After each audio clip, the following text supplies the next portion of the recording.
Okay. That was their circle date, you know. Yeah. How'd that work out?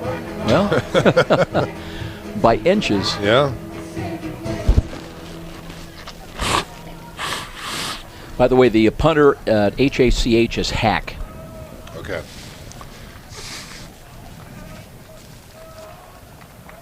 The regular field goal kicker, McGlashan, is not here, 89. He got hurt.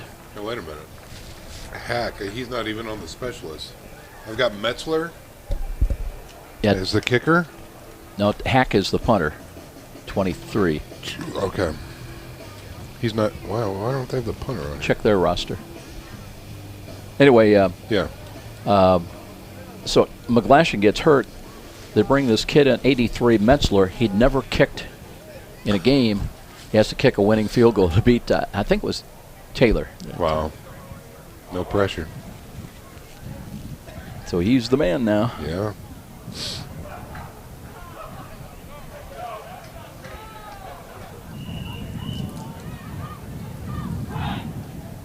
Ladies and gentlemen, Cougar fans, please welcome to Donley Field the USF Marching Pride. Copy.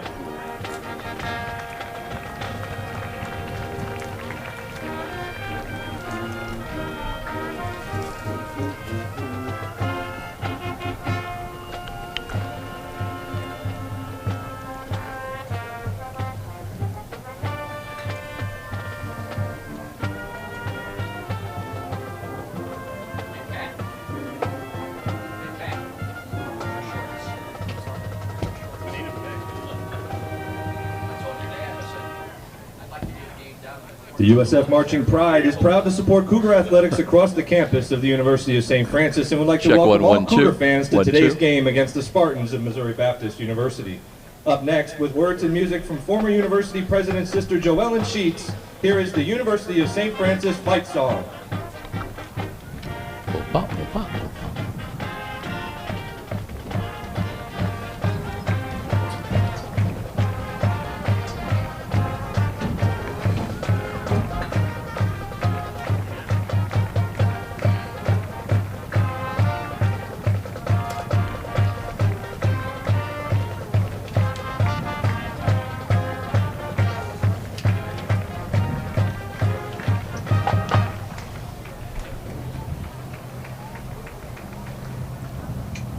Up next is an arrangement of a tune written by two University of St. Francis music technology students. We feature our color guard, coached by Haley Vanderweel, as the band performs music by senior Christian Bear and junior Mark Wadlick. Please enjoy Nectarius. Are you allowed to say that over there? Certainly the FCC isn't monitoring our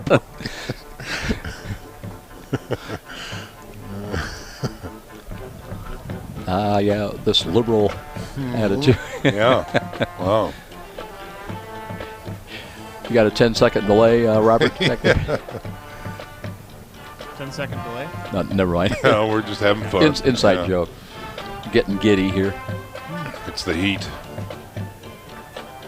Speaking of which, the heat was on. No way, You was guys it? must have had that last night, so Oh. I turned it off. Wow. I didn't even notice that. One of the first years we played Butler down there in Indianapolis, it's like 90-some degrees. Early, first game of the year. Yeah. In their old press box, they have the overhead heating elements. Yeah, they the were big- on glowing red. Oh, kidding me. I said, yeah, that's home field advantage. Yeah. Well done.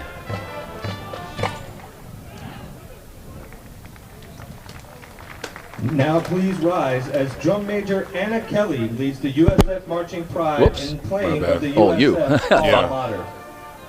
Generally, say again, Robert. 2 minutes. Okay, copy. Yeah, generally when I hear a pop like that, it does not bode well. No. Yeah. Make sure I turn this back on. I did not. I have the toughest time with Wharton and Watts when we're sitting like this and they decide that they need a bottle of water or they need to go check in with the PA, you know, and they just grab these things. Oh, yeah. Yeah. And it's like, do you understand what you're doing when you do that? No, what? Okay, put your headset on. Let me show you, you know. Yeah, I always say, turn the pot down first. Don't feel bad. Phil and Art were like that way for years, too. Geez, Sean, you're so sensitive. No, I'm not. It's my ears, you know. Well, that's going out over the air, too. Yeah. 1 minute. Okay.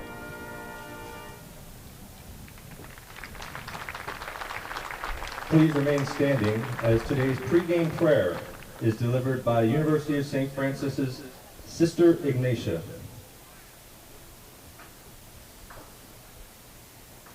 We'll do our own prayer. Mm-hmm. I'm going to put that down. Test. In the name of the Father, and of the Son, and of the Holy Spirit. Dear loving Father, we thank you and we praise you for the gift of this beautiful day. The gift We're going to run right into the national anthem. Opportunity to use all of our gifts and talents in this competition today. We thank you especially for all of our seniors. I may have to segue out of that national anthem for our open.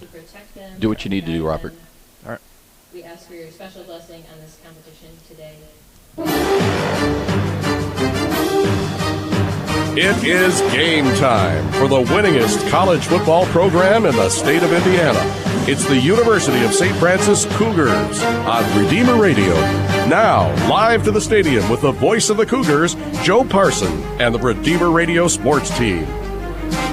Final regular season home game for St. Francis today, playing host to Missouri Baptist out of St. Louis. Hi, everybody. Welcome into Darcy Stadium. Along with Sean McBride, I'm Joe Parson.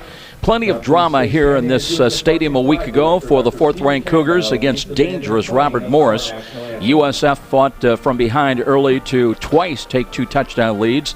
And let's take a moment and pick up the playing of our national anthem.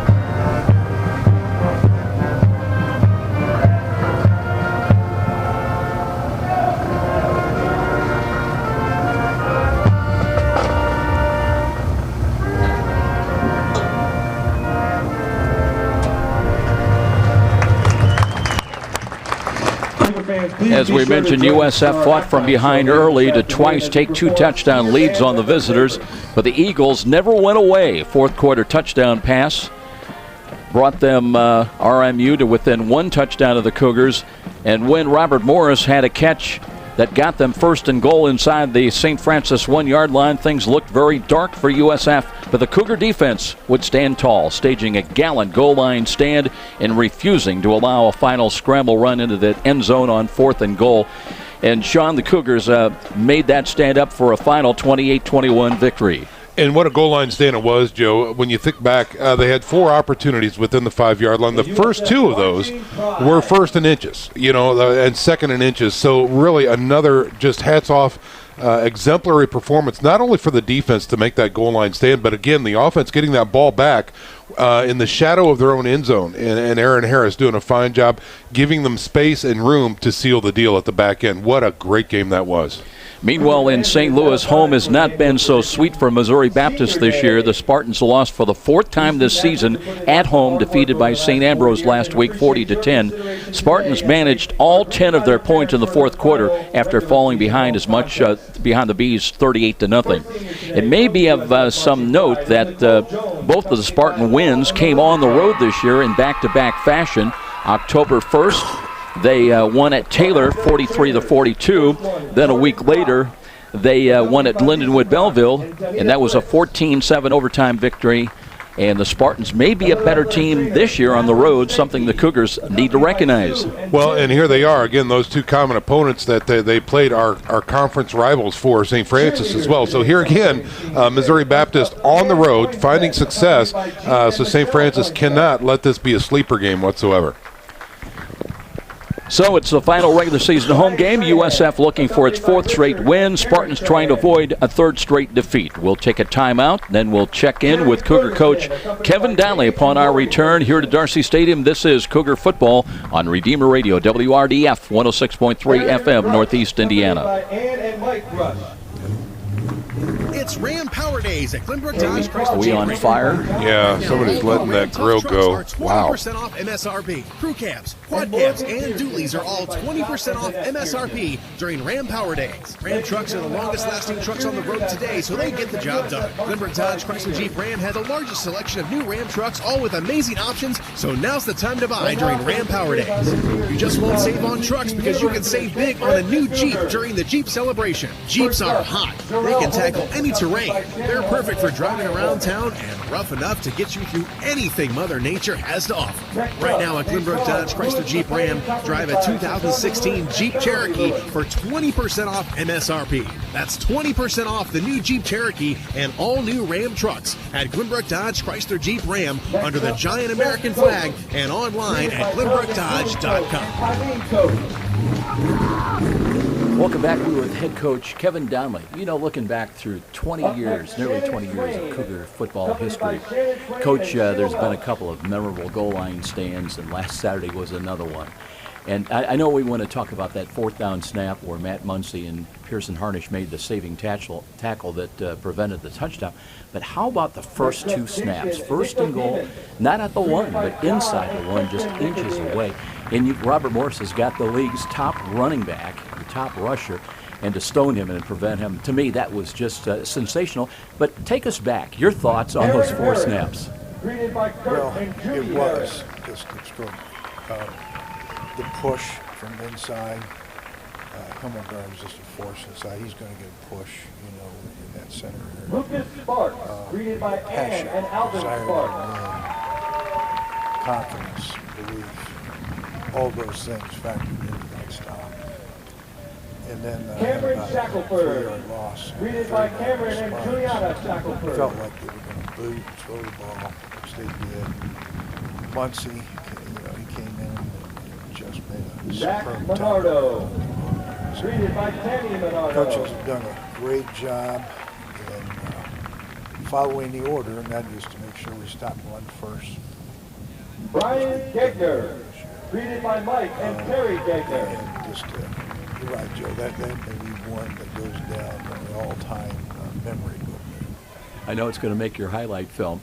And even after that sequence, then you've got to, you get the ball inside the 1, and you've got to pick up a first down, and I thought Aaron Harris just did a tremendous job for you.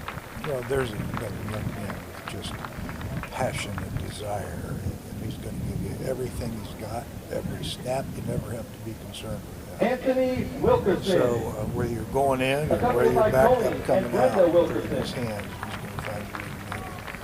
Let's talk about the Spartans coming in today. Missouri Baptist, they've struggled, especially at home. They're 0-4, but their 2 wins have come on the road and against Mideast League opponents. Tell us what you see about the film about the 2016 Missouri Baptist Spartans. They're very improved, and they have certainly had their moments. They were down, I believe, by 9 to 6 runs to go against Taylor. Accompanied by April Demute and Brian Hauser. Came out and found a way to get it done and win the game. They threw it over 500 yards. So they're capable. I mean, they've got some playmakers, and they got a quarterback that can throw it. Akeem Kelsaw. Defensively, Accompanied by Wanda Kelsaw, Javon Barnes, Celia, and Damian Brownlee. Try to pressure you because of coverage limitation. We have many people committed to the run. So we're going to have to protect well. We're going to have to Monte McDowell. Hard to believe this is the final regular season home game. We've got great weather here today. What are the points of emphasis for your team now? We go on the road to Grand Rapids, first ever trip next week, but what do you want to see from your team? Improvements, adjustments here in the last 2 games? Well, I think we're just starting to gel. We're starting to really come together. We just want to continue that. We need to put together a good, solid Josh Spitnell, accompanied by Mark Leanne, Adrian Spitnell, and Ashton Menzies. And then we'll find out where we fall in the final 16. I like our chances. I like our players. got 20 seniors. Johnson, accompanied by Damon Johnson and Carla Herner. And they have been. So certainly like for them to go out with a bang.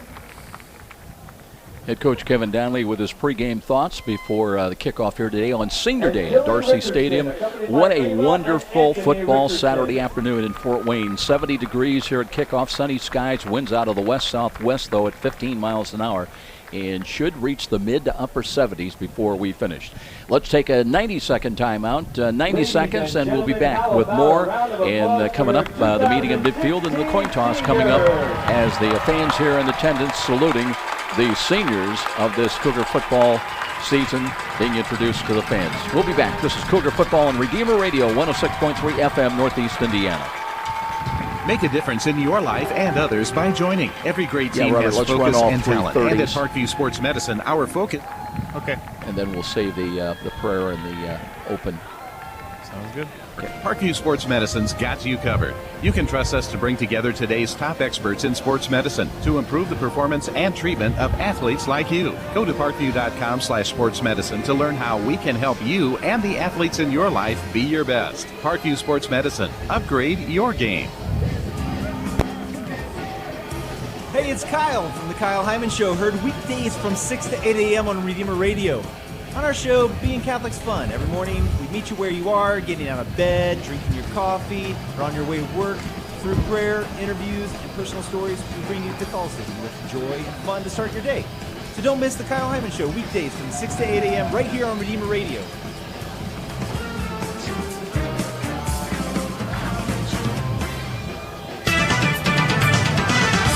Hey sports fans, listen to who just scored again.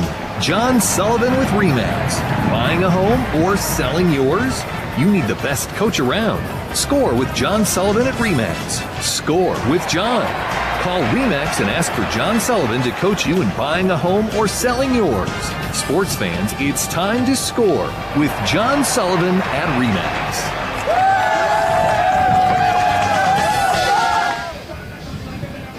Back at Darcy Stadium, I'm Joe Parson. Glad you could join us for this regular season finale at Darcy Stadium. Cougars against the Spartans of Missouri Baptist coming up. Heading down on the field will be Sean McBride, ready to get with our referee Randy Effner today. And the coin toss coming up. Games going on today, Marian at home hosting Concordia. Other games in the MSFA, Siena Heights at St. Ambrose. Robert Morris. What a game we had with the Eagles last week here. They were home to Lindenwood Belleville. Rare Friday night ball game last night. It was St. Xavier outlasting Olivet Nazarene 45-28. Well, we talked about the Spartans some, and they dropped the 40-10 decision at home last Saturday to St. Ambrose. Bees flew out to a 31-0 halftime lead. MBU scored all 10 of their points in the fourth quarter.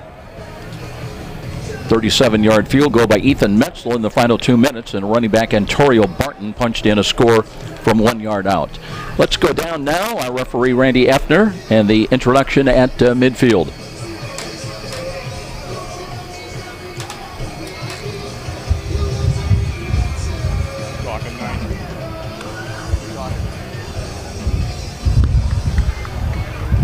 Gentlemen, welcome to a beautiful day, Fort Wayne, Missouri Baptist. You are the visitors. It's going to be your call. There's heads, there's tails.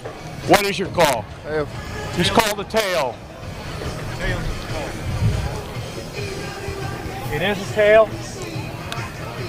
Not to receive. It will receive the ball. Which end would you like to defend? I want to take it that way. Turn around, please.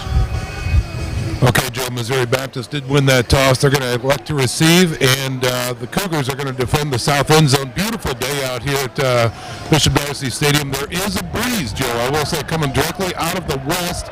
It is a factor down here on the field, as it is gusty. Back up to you. Sean, you may want to stay down there a day like today, right? I'm in a lounge chair, maybe an umbrella, and yeah, it's going to be a great day. I hear you, brother. We'll see you back on top. We'll be back with a kickoff. This is Cougar Football on Redeemer Radio, 106.3 FM, Northeast Indiana. In the name of the Father, and of the Son, and of the Holy Spirit, amen. Let us pray. As we gather in your name, O Lord, there are so many things for which we are grateful, for you have created us in your image and likeness, and you have filled us with gifts and talents and abilities. We thank you for the gifts that you have bestowed upon these athletes, their coaches, their parents, and their supporters. We ask you to bless this contest in which we show forth the beauty of creation by using our talents wisely. Help us always to use them for your greater honor and glory in a spirit of fairness and competition, so that this game may truly be a way of bringing to the world an awareness of you who are Lord forever and ever. Amen. In the name of the Father, and of the Son, and of the Holy Spirit. Amen. Strap in and turn up the radio for hard-hitting, high-scoring USF Cougar football. Coach Kevin Donnelly joins Joe Parson and the Redeemer Radio sports team for one of the great traditions in Fort Wayne sports as we count down to the kickoff on Redeemer Radio. Back at Darcy Stadium, I'm Joe Parson. Sean McBride will be with us, and glad you could join us on this beautiful fall college football Saturday afternoon. Back in kick return, Cameron Cosey has got 12 kickoff returns. He's got a long of 29 yards this year. He's number 10 as far as kick returners in the MSFA, averaging over 16.5 yards a kick return. Here comes Nix driving the kick high end over end, and that will come to the run. And across the 10, run left side, across the 15. They won't get to the 20. It'll be 1st and 10 at about the 17-yard line as Devin Griffin, also with a 28-yard long kickoff return this year, touches the ball, but it'll be 1st and 10 for the Spartans, moving from left to right out of the north end zone. And just a spectacular day here in Fort Wayne. You could not ask for better late October weather than we've got here today in Fort Wayne. Gunnar Griffin, a 6'1 sophomore, will start at quarterback, I believe, here today. Let's make sure he's out there. Antonio Barton is the running back. And here is the first give, a play-action fake, and a throw over the middle. They've got a man wide open and a catch at midfield. And they're going to score a touchdown on the first snap from scrimmage. That's Isaiah King, as they will go some 81 yards, and just like that, Missouri Baptist has stunned the Cougars. They lead it 6-0. Well, that'll wake up the defense in a real hurry right there. Missouri Baptist, going for it all on the first play from scrimmage and striking pay dirt. Joe, he had a bubble around him of at least 5 to 6 yards. The safeties were still asleep. And, Missouri Baptist is on the board. Baptist, number 83, Ethan Metzler. Ethan Metzler on to try to give them a 7-0 lead. Right-footed kick. It's a low-line drive, but it is good. And just like that, crowd still coming in, but they see the Spartans on top, 7-0 with a big 81-yard bomb. And we'll be back in 30 seconds. This is Cougar Football on Redeemer Radio, 106.3 FM, Northeast Indiana. You can help support your Catholic parish or school with Notre Dame Federal Credit Union's Elevate program. You'll not only enjoy excellent personal service and save money with your new loan or credit card, you'll also be giving money back to the participating parish or school you care about. Let Notre Dame Federal Credit Union elevate all participating parishes or schools. Elevate can be reached at 844-230-6611 or visit us online at ndelevate.com. Independent from the university. For Isaiah King, that's his 7th touchdown catch of the year. And boy, I tell you what, Sean, that is something you don't often see. One play, one touchdown. Well, he showed tremendous speed out there is what he did, coming off of the edge and doing a seam route on the play action. Everybody bit because, again, to start out the game, you may think something conservative, a nice little end around. No, it was a great fake on the play action, thrown right on the money, and the Jets were turned on after that. So Isaiah King, the 6'1", 180-pound freshman, gashes the Cougars early. Well, we mentioned this is a dangerous team on the road. And they'll have a win at home this year. Here's a short kick, comes down inside the 20, along the boundary far side, return across the 30, 35, and a good return all the way up the midfield. So now St. Francis looks like they've got their attention as they'll go to work offensively. That return by Jamal Jackson, I believe. So might be Nicodemus, 34. Okay. Yeah. So 1st and 10 right at midfield. So Ferrer will have great starting field position for the Cougars, the 6'4 junior. It was 17 of 26 last week here against Robert Morris for 273 yards, 3 touchdowns. No interceptions. He was sacked twice. Completed 65% of his passes. Cougars now with the offense on the field, moving from right to left. Long count from the line of scrimmage for Ferrer. Now he looks to throw, screens the ball near side. There's Nicodemus, cuts the 50, 45, 40, delivers the blow as he picks up the first down and ran right over the defender, and they'll have it down to about the 39-yard line. There he is. He shows up to play on the first play from scrimmage on the return there as well. Nicodemus putting his shoulder into that linebacker and giving him a nice shot. Welcome to Darcy Stadium. He ran right over Eddie Calderon, who goes 6'1", 200 pounds. 1st and 10. Now they'll run the ball off tackle. Aaron Harris getting the start on senior day. Angled run out of bounds at about the 35-yard line. That'll be close to at least a 5-yard pickup. And they're going to give him a couple of yards more. They'll spot that ball, Sean, somewhere inside the 35. Down to 32, so that's a gain of about 7. Yeah, that's a great spot, too. Missouri Baptist 32-yard Cougars quickly back to the line of scrimmage now. 2nd down and short. And here's a screen again. Harris, second catch, and he's inside the 25, and he's going to go to the house. So St. Francis waste real time. That'll be a 32-yard touchdown pass from Ferrer to Aaron Harris at the 13:57 mark. Get out more sheets of paper today. We're going to do that. We're in a 7-6 ball game. Well, again, the defense got stunned there a little bit. The offense looks at that and says, no, we're going to do the exact same thing. It took them, I think, 3 plays there, Joe. Great return out to the 50 by Nicodemus, and his subsequent play, Aaron Harris that time with a nice, what was that, 34 yards? 32 yards. 32 yards. Wow. Defense, don't need no stinking defense today. This is going to be like arena football. Here's Nixon to try to tie the game on the way, and good. So 7-7 tie just like that. We played less than 2 minutes of this ball game. We'll be back in 30. And this is Cougar Football on Redeemer Radio, 106.3 FM, Northeast Indiana. This is an important reminder that toothaches can start in a variety of ways. Even on the football field for our Cougars. If you find yourself suffering from a toothache, call Upland at 1-800-TOOTHACHE. Upland's the official dental provider for USF Athletics. Even through masonry, aluminum, or vinyl siding with no unsightly holes. Plus, we'll seal your crawl space with your... What was that, 3 plays? Yeah, I think so. Insulation package. Call Mopper Insulation at 432-7543 for a free, no-obligation energy analysis of your home. 17 seconds and 46. So quick hitting strikes by both teams here. Missouri Baptist on their first snap from scrimmage going 81 yards. And then a 32-yard screen pass. Aaron Harris with his second catch of the game already to the house. And we've got a new game, 7-7 tie. Missouri Baptist. Looking at the scoreboard, knotted up there at 7, Joe, as you just said. At the time of possession, 46 seconds for St. Francis, 17 seconds for Missouri Baptist. So this could be a wild one. Nick's getting ready to tee it up again. He'll hit it from his own 35, moving from right to left as we look at it. Here comes the kick. And again, they'll go with the ball sailing a yard deep into the end zone. They'll bring it out across the 5 to the 10, and no further. Boy, good downfield coverage on the kick coverage unit that time. And it will be 1st and 10 as Lucas Sparks was down there. And here come the Spartans once again in a 7-7 tie. Yeah, it looks like Emmanuel Evans, number 24, was down there as well. He is a sophomore checking in from Broad Ripple for the University of St. Francis, doing a nice tackle. What do you suppose the coaching staff was telling the defense coming off that?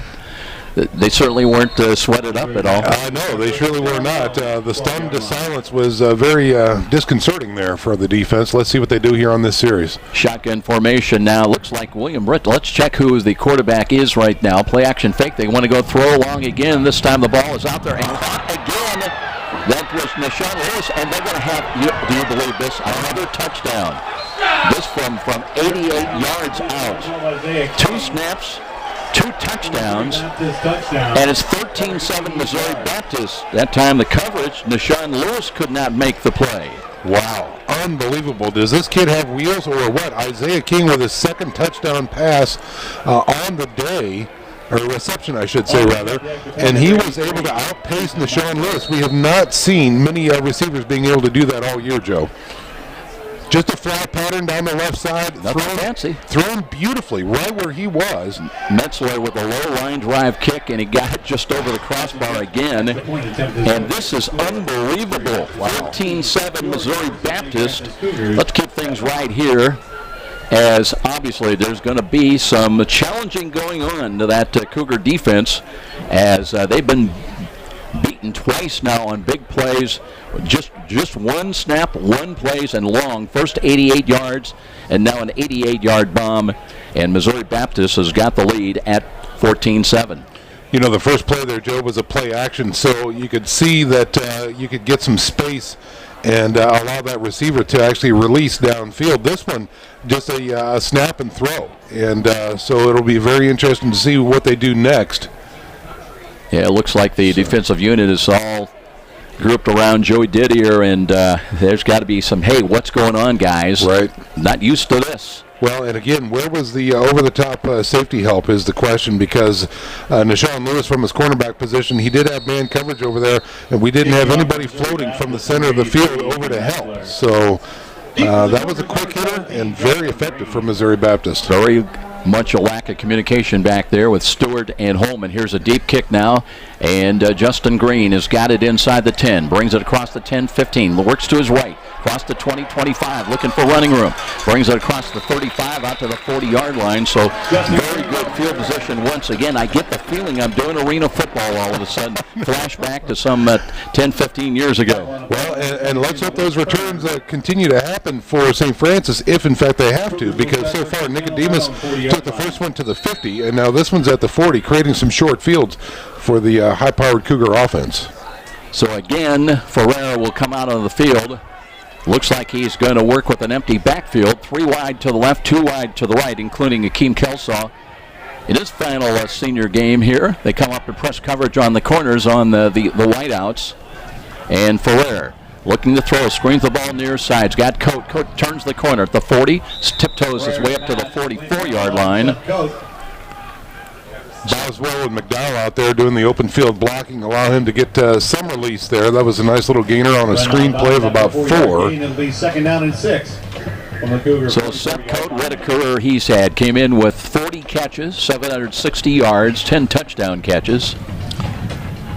You know, an interesting play call so far. They're really testing this side of the field. They've clearly scouted these guys. There might be some weaknesses because we've seen the screens and the wheels coming out to the left side. McDowell now comes in out of the goal line offense. The lone wide out to the near side. Motion right to left. Here's a Kelsaw, but a straight ahead carry. A little stop and go move by Aaron Harris, and he backpedals his way across midfield, a yard deep into Missouri Baptist territory, picks up the first down. A nice play that time, running patiently. Like you said, Joe, a little stop and go, allowing the tackler to miss, falling forward for a first down. Cougars, if you're just tuning in, on the short end of a 14-7 score. Missouri Baptist, 2 snaps from scrimmage, 2 touchdowns, one of 81 yards and another of 88. Here's Ferrer, fakes, now pulls it down, looking for some room, and throws. Coates got it inside the 35-yard line, bumped out of bounds. Near side, again, they'll move the chains as the Cougars, and we are seeing all kinds of offense, not so much defense today. You're right, and again, what I loved about Coate there is number 9, Eddie Calderon. He's getting the shoulder put to him. They're not respecting his ability to hit because Coate would not go down easily. Gives him a nice shot at the end of the play. 1st and 10 at the Mo Baptist 34-yard line. Here's a pump fake and a throw to the right side. They've got a catch at the 20-yard line. That's Monte McDowell, and he carries a couple of yards deeper into Spartan territory down to about the 18. Yeah. Boy, what an ankle breaker move he did on the defender out there in space. Just a little stop and turn in, and the defender was on his back trying to get up as McDowell was making the catch. Kelsaw's in. He split wide to the short side to the right. McDowell to the left. They pitch the ball right side. Here's Harris looking for a block. Tiptoes his way inside the 15, trying to fight his way down just short of the 10. Back down at about maybe the 12 or 11-yard line. We'll see where they spot the knee down. Looks like it's just outside the 10. In fact, that'll be a gain of a good 7. Into the red zone right now, Joe, and both of these offenses really pushing their way down the field, some faster than others, but the St. Francis offense doing a fine job moving at will. Harris stays in as the running back, offset behind Ferrer to the left, motion right to left. Here's Ferrer, hands the ball off, and there's Kelsaw tripped up He looked like he had some running room, but fell down inside the 10 at the 9. Yeah, they want to tape his shoestrings up because that was the only way he was caught there was a shoestring tackle. And I think, Joe, you're right. I think they saved a touchdown with that little nab. That'll bring up 3rd down and a yard, obviously 4-down yardage area. In a game like this, you better figure that you're going to need every down, every snap against a team that has come to play today here in Fort Wayne in Missouri Baptist. Again, they'll stay with the goal line offense. Gegner in. He's on the wing, comes in motion now. Works back to the right side. The give is that way to Harris. Cuts it up the middle. Tripped up, got to the 5. And they'll have 1st and goal at the Spartan 5-yard line. I like the play calling here. Again, nice and conservative, keeping it on the ground. And really, most importantly, the offense doing a fine job keeping the offense of Missouri Baptist off the field and taking some time off this first quarter. 14-7 already. Kind of unbelievable. As far as the run defense, Missouri Baptist comes in giving up over 213 yards a game on the ground. Right now, the Cougars have 1st and goal at the 5. They trail, though, 14-7 on 2 long bombs by the Spartans to start this ball game. Harris now lines up behind Ferrer. And here is Nick barking out the signals again. Hands it off the stretch. Pitch comes left side to Harris. Looking for running room. Is buried at the 4. He'll pick up at least a yard. Yeah, that was student body left that time. Harris was looking for a seam to cut it up and go north. And he is met immediately by 3 Spartans there to seal him up. This Cougar offensive line averages 279. A man tackle to tackle. Brian Gegner at center today. Zach Minardo and Jalen Gamble the guards. Keegan Bruner out of Warsaw High School at tackle along with Alex Woods. So it's 2nd and goal from the 4. They'll work from the left side hash mark. McDowell splits wide to the right side. Kelsaw up in the slot to the right.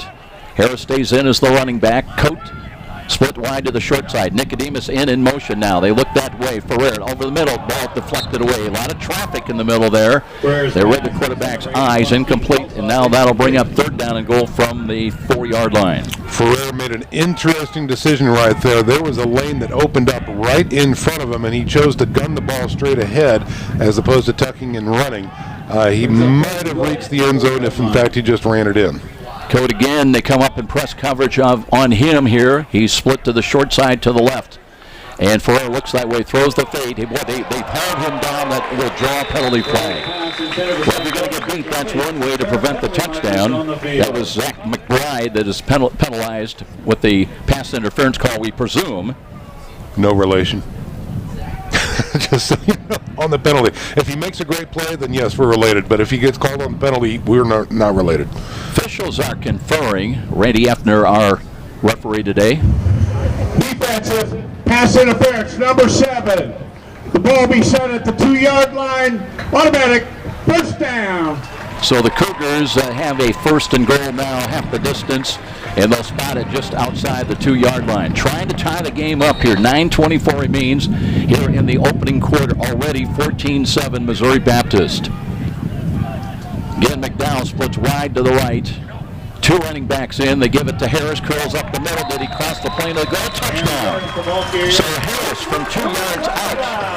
And now a conversion away from a new ball game. Harris doing a fine job following a tremendous lead block. Jason Nicodemus lined up wing right. Took off like a cannon and blasted that linebacker to create a little bit of space, and that is all Harris needed. The extra point for the Cougars, number 88, Ryan Nix. Now Nix comes on, trying to tie this game up. Boy, you did not want to be late today to Darcy Stadium. That's so true. Here's a right-footed kick on the way. Got a lot of elevation on the way into win, and good. And we are in a 14-14 tie. And once again, the question when we return, can the Cougars stop Missouri Baptist? We'll be back. This is Cougar Football on Redeemer Radio, 106.3 FM, Northeast Indiana. Don't miss a special election edition of FaithWorks with Diocese of Fort Wayne South Bend Bishop Kevin C. Rhodes on Redeemer Radio this Saturday and Sunday at 10 a.m. and 6 p.m. In this special FaithWorks, Bishop Rhodes discusses Forming Consciences for Faithful Citizenship, the United States Catholic Bishop's teaching document on political responsibility of Catholics. Bishop Rhodes explains how Catholics are called to inform our conscience and shape our political choices in the coming election in light of Catholic teaching. Tune in for the special edition of FaithWorks with Bishop Kevin C. Rhodes this Saturday and Sunday, 10 a.m. and 6 p.m. on Redeemer Radio. With Sean McBride, I'm Joe Parson back at Darcy Stadium. Do you think there's maybe some education going on? This This is not flag football. You do have to bring them down. That's right. That's exactly right. Well, again, speed on display, Joe, from Missouri Baptist. 2 plays, 2 touchdowns. Really kind of unbelievable. Folks in the stands, put the hot dogs down because, or wait till later. You don't want to miss a second of action because you never know what's going to happen on the next play. Yeah, you're going to miss something here today in this wild ball game to start 14-14 tie, and still over 9 minutes remaining in the opening quarter. Nick's ready to hit it high end over end, and once again it'll come down at the goal line, and did he cross that goal line? Boy, tell you what, that was Griffin who changed his mind at the last minute. That was sketchy, to say the least. But both officials were down there, and then they wave him in. So apparently the touchback will hold. Well, the Cougar defense comes back out on the field, and guess what? Griffin is going to be going long. I'll tell you that right now. I bet the mortgage on it. Yeah. Why not? He's 2 for 2. 2 snaps, 2 touchdowns. 1 of 81, 1 of 88. And Isaiah King, they can come up and press coverage on him finally. And we'll see what the safeties react now. Now they're going to try to run the ball for a change, and across the 25, they'll pick up about a couple of yards. Well, maybe not. Just 1 yard out to the 26. That was Kendall Davis, who has come on. He's listed as a freshman wide receiver, but last week had 10 carries for 54 yards in the loss to the Bees of St. Ambrose. And they did give him 2 yards, so second down and 8, just short of the 27-yard line. So it is Gunnar Griffin at quarterback out of the shotgun formation. Looks to hand the ball off on the read option. Does give it off to Kendall Davis. Tries to work. Did not find much running room. Picks up another yard and a half, but only to the 28-yard line. It'll bring up third down and long. Up front for the Cougars, we've got Blaker, Hemmelgarn, Johnson, and Sparks. Sparks doing a fine job with Hemmelgarn, bringing down the runner for a short gain. Last week against the Bees, Spartans were 1 for 11 on third downs. Now they've got third down and 7, 8:20 remaining here in the opening quarter. We're in a 14-14 tie. They try to get out to their own 35. 3 wide to the right side. Kendall Davis, the running back, not Antonio Barton. And here they look. Here's the ball. Popped off for the Cougar. That's Harnish has got it at the 30-25 and carries inside the 20, and it'll be 1st and 10 for USF. Now some pushing and shoving going on. Marcus Stepp got involved with one of the Spartans, but no harm, no foul. Everybody goes to their respective sidelines, but the Cougars get a turnover, and now they've got a chance to take their first lead of the day. What a catch by Harnish. She was flowing to the left. The ball was thrown on the quick slant over the middle. He had to go back right, reach out, grabbed it out of the air. Just a tremendously athletic play from the sophomore from Norwell. So they will have it at the 17-yard line. Harnish with the interception comes in leading the Cougars with 65 tackles. Cougars also getting their 8th interception of the year, and a great opportunity now behind the ball. Justin Green spins up a tackle, works to the left side, 15, and bumped out of bounds on the near sidelines right around the 11-yard line. Joe, there was some hitting going on down there. You saw Seth Coate out on the edge breaking a lane there, and boy, he just knocked his defender right straight to the ground. They're getting chippy. You talked about it on the previous plays, a little pushing and shoving. Both of these teams came to play, and let's watch that. Gain of 7, second down and 3. They'll spot the ball at the 11. McDowell wide to the right side. And Nate Carson is checked in now. He's up in the slot to the right side. Green stays in the running back. They'll give the ball to him. Dances his way. Took a big hit at about the 9. So that will be a gain of about 1.5 yards. And tough yardage area for St. Francis inside the 15-yard line today. Johnson. Yeah, C.J. Miller, the 6'1", 310-pound freshman nose tackle, doing a fine job plugging up that middle right there. Kind of second nature if you're 6'1", 310 to take up a lot of room. By the way, it's Sean Boswell on the wing to the right side now. Split wide of him is McDowell. Green stays in as the one back, lined up behind Ferrer. Motion by Nicodemus, left to right. And they'll hand the ball. Here's Green. Green splits and fights his way down close to the 6, maybe another a yard to the 5. And enough yardage to pick up the first down. It'll be 1st and goal. Excuse me. Good ball control here by St. Francis. Again, they only need 3 or 4 per carry, keeping it on the ground, keeping it safe. We see that goal line offense really exerting its power right now. Metzler football just outside the Spartan 5-yard line. And the Cougars trying to get their first lead of the day. Cote is in. He's tight to the left side. Tight formation. Boswell up on the slot to the right. Nicodemus in motion now. Again, here is a penalty flag thrown. The catch is made, and Nicodemus, if it stands up into the end zone for a 5-yard touchdown, but I'm not sure. Let's see what Randy Effner's got for us as far as the call. This is thrown by the side judge on the far side of the field here, so it might be an alignment issue or 2 men in motion. Let's see. I don't know. Let's see. Here's our referee, Randy Effner. Illegal shift. Number 76 was not set before the back went in motion. That's a 5-yard penalty. Replay first. No touchdown. Nope. So it'll come back and cost the Cougars 5 yards. Procedure call against Keegan Bruner.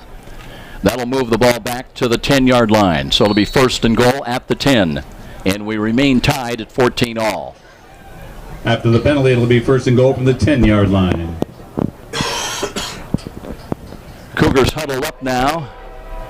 1st and 10 as McDowell stays in wide to the right side. Green is offset to the left.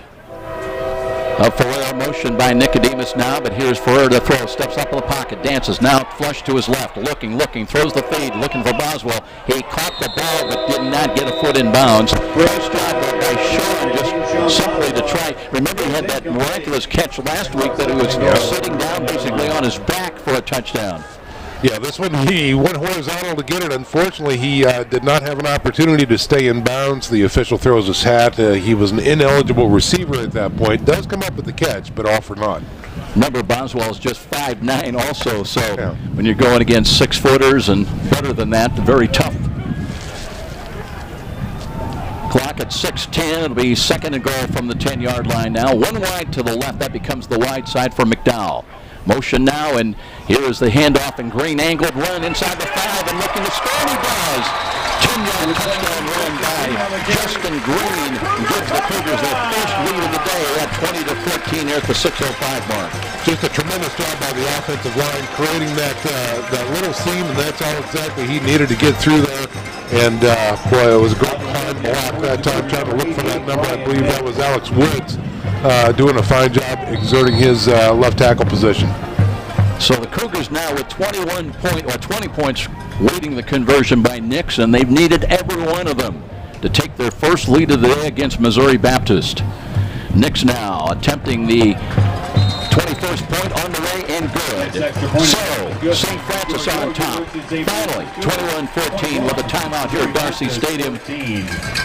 And we'll keep things right here, John, as we look at this explosive ball game. The Cougars now with, they scored the last 14 points of the game.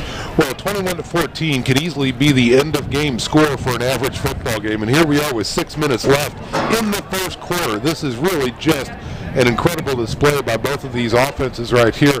That high-powered passing attack from Missouri Baptist getting it done so far.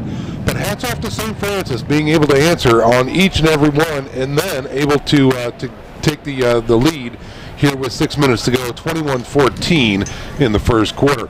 Again, just to recap, Missouri Baptist coming in at with only 2 wins on the season. But Joe, those 2 wins are on the road against conference opponents from St. Francis, so that does not bode well. They seem to rise to the occasion, if you would, to be on the road against this conference.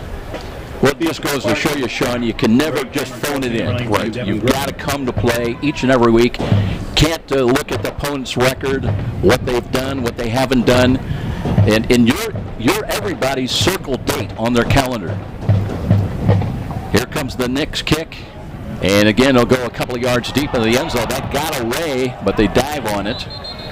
Boy, that was a tough chance for Devin Griffin, but he does pounce on the ball, and it'll come out to the 25, 1st and 10 for Mo Baptist. I can't remember ever seeing anything like this. 2 snaps from scrimmage, 2 touchdowns by the opponent here at Darcy Stadium. That just simply does not happen. I'm glad I'm here, Joe. This has been tremendously entertaining so far, and I'm glad that St. Francis has finally taken a lead here, because it's nervous to see this Missouri Baptist team on offense. They are scary good. Sean Calhoun in wide to the near side now. Gunnar Griffin, he's thrown 2 touchdowns already. He's going to stay with Kendall Davis as the running back, and they're 2 wide to the left. Spread offense now for the Spartans, but they trail by 7. They'll give it to Davis, tripped up. He nudges across the 25 and gets about a yard and a half out just close to the 27. Yeah, just a little power display football there. They try and spread things out and get those linebackers to kind of cheat on the outside and hope a lane shows up. And not much of one there, but they do fall forward for a couple. 2nd down and 8.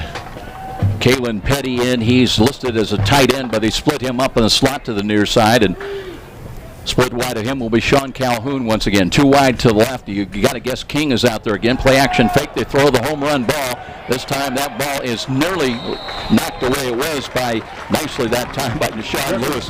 He beat me twice, but not a 3rd time, right? That's right. Yes, indeed. Boy, and again, what a touch. This quarterback has a very nice ball. Gunnar Griffin doing a fine job getting that ball out there. He took a shot after he released the ball, and it was right on the money. So Deshaun Lewis, playing very strong defense out there, was able to knock the ball away. And don't be surprised if they try to go right back again to Isaiah King with the 2 touchdown catches already and 8 on the year. Now they back away. The play clock is inside of 10. We're down to 8. 3 wide to the left, 1 wide to the right for the Spartans.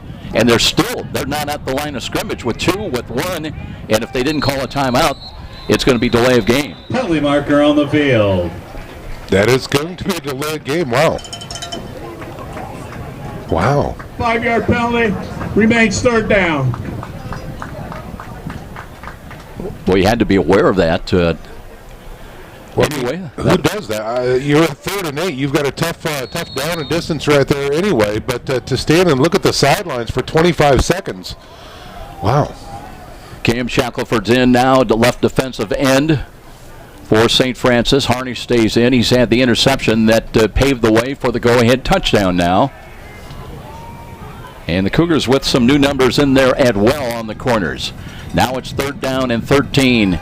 And here's the throw to the left side. That's to nobody. Nobody home. Holman, in fact, Jerome Holman had the best shot at it, but incomplete, so they'll go 3 and out. And the Cougars will get the ball back, leading it 21-14. Something is going on when they're getting these plays signaled in from the sidelines. There is clearly some miscommunication as to what was going on there. 2 plays in a row.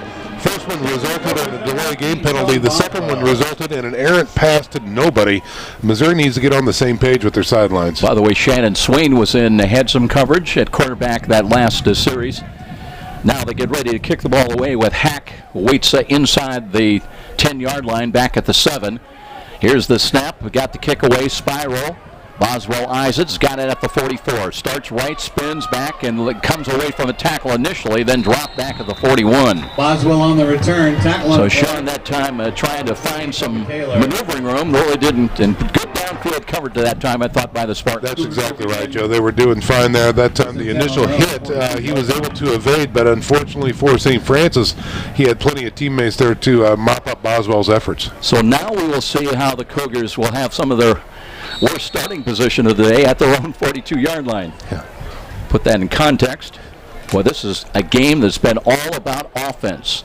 Still over 5 minutes remaining in the first quarter. We already have a combined 35 points up on the board. Cougars by 7.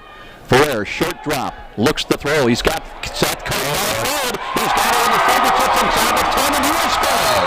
One play, 1 touchdown, and that one is good for 58 yards. If you can do it secondly, and that's exactly what St. Francis just proved right there as Seth Coates turns on the Jets early, creates some space, and there is this quarterback, Nick Ferrer, putting it on the money. He just clearly outran number 22, Malik Kern, the sophomore DB, who had no chance of keeping up with Coates' wheels. Sean, I told you we're going to need more paper. Wow. A lot of points on the board already. So Nix comes on. Well, Aaron Harris has run for a couple of touchdowns already today. Justin Green on the ground, and now Seth Coate by the air. Nix looking to make it a 2-touchdown lead on the way, and good. So 28-14, all here in the first quarter. And the Cougars now have scored the game's last 3 touchdowns. You have to think, Joe, in some of these players' minds coming from Northeast Indiana, guys like Seth Coate from the old NHC days, when the score was 51-50, we're not going to stop you, but we sure are going to outscore you. That has the makeup of this entire game so far. Wow. Well, the other game's going on elsewhere, and boy, if the scores are being passed along kind of simultaneously, there's going to be some raised eyebrows. Marian home today down in Indianapolis against Concordia. Siena Heights on the road at St. Ambrose. That's a later starting game. And Robert Morris in Chicago, actually Arlington Heights, they're hosting Lindenwood Belleville. One game last night, as we mentioned, a rare Friday night ball game, saw St. Xavier take out Olivet Nazarene 45-28. Kicking off for the Cougars, number 88, Ryan Nix. Oh, Ryan Nix is getting a workout here in the first quarter between the kickoffs and the extra points. Devin Griffin. Once again, Griffin back deep in kick return along with Cameron Cozy. Cozy's actually averaging 16.4 yards a kick return. That puts him number 10. But he's not had a chance today. It's been all Devin Griffin. Crowd rhythmically into things as Nix hits it high, end over end high. And again, it will be Griffin at the run. Brings it out left side to the 10. Trying to get across the 20-25 and still pushing the pile up to the 30. Good return by Devin Griffin that time. Had 2 kickoff returns last week along with 28. And now 1st and 10 for the Spartans, and we'll see how they can respond to the Cougar scores. And number 46. Yeah, nice return that time, setting them up in very good field position here. I think that was the longest return of the day so far for Missouri Baptist, Joe. Normally they're working from behind their 20 or at the 25. Spartans will start first. Now they've got 1st and 10 at their own 31-yard line. Gunnar Griffin, who's thrown for 6 touchdowns coming into the ball game, 2 today already, looks to hand it off on the read option. There's Kendall Davis trying to sweep to his left side, but we're the right side defensively for St. Francis there. They do not give much, if any. Christian Johnson was right there. I'd like to avoid a big bear hug by Christian Johnson because that's exactly, he wrapped him up and brought him down like a loaf of bread. Good to see him back. He missed last week's game. He's got a little disc problem and is trying to fight through it. Here's a pass over the middle, and they've got a catch, and that was a tough catch to the tight end, 6'3" junior Kalen Betty. That is his 30th catch, and he leads the Spartans, and he'll have a 1st down at their own 42. That was a nice fingertip catch. It was, and hats off to him to find that little bitty hole in the defensive secondary to sit. Now they look to Davis again on the read option, but no, the quarterback kept it, and that was a mistake. He's knocked down for a loss. Cougars came through there with Sparks leading the way. That'll be a loss back inside the 40, around the 39. So Sparks and Hemmelgarn had 3 Missouri Baptist guys down on the carpet to make that tackle. The quarterback, the running back, and a blocking guard as they completely destroyed that play. Clock inside of 4 minutes here in the opening quarter. 28-14 St. Francis. They've trailed twice by a touchdown. Now Kendall Davis, they flank him to the left, and there was a whistle right before the snap. On the field. Generally, that does not bode well for the offense. Randy Effner, our referee, about to let us know who the culprit was.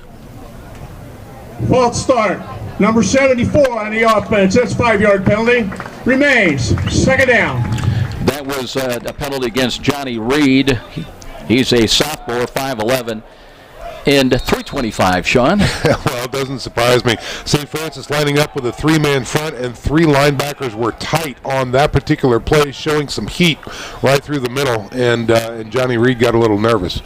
2nd down and 18 with the ball back now at the 34-yard line. This offensive line for the Spartans averages 291 a man. Pop fake and a throw and a screen near side, and that right through the hands of Sean Calhoun, trying to run before he had it secured away. Marcus Stepp was looming in the vicinity defensively.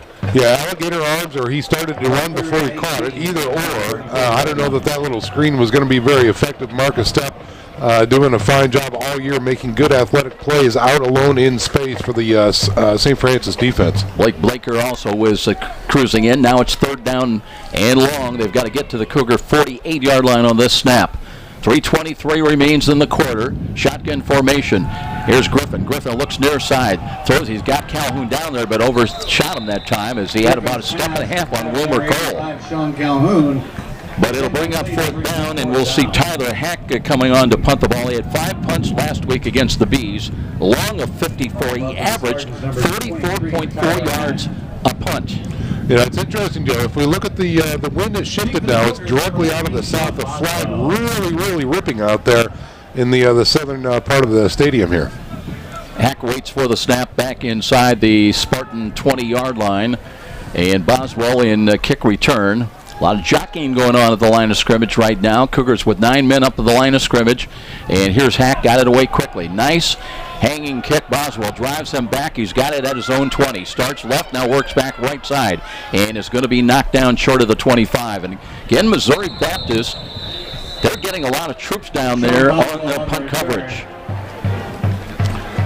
They didn't even, were not able, they stopped his forward progress, but couldn't bring Boswell down. Took 4 Spartans to wrap him up. But let's see where they're going to spot this. Back at the 22. His forward progress was up near the 24. But on the tackle, number 19, Devin Griffin.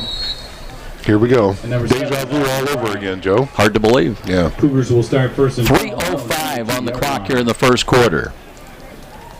28-14 USF fighting back from twice, trailing here at home on one play, long bomb touchdown throws by Missouri Baptist. Now the Cougars by 2 touchdowns. Blitz coming defensive right side. Here's a little option pitch, comes late. That's P.J. Dean, I believe, cuts it back up and gets maybe a couple of yards up to about the 27, 28-yard line.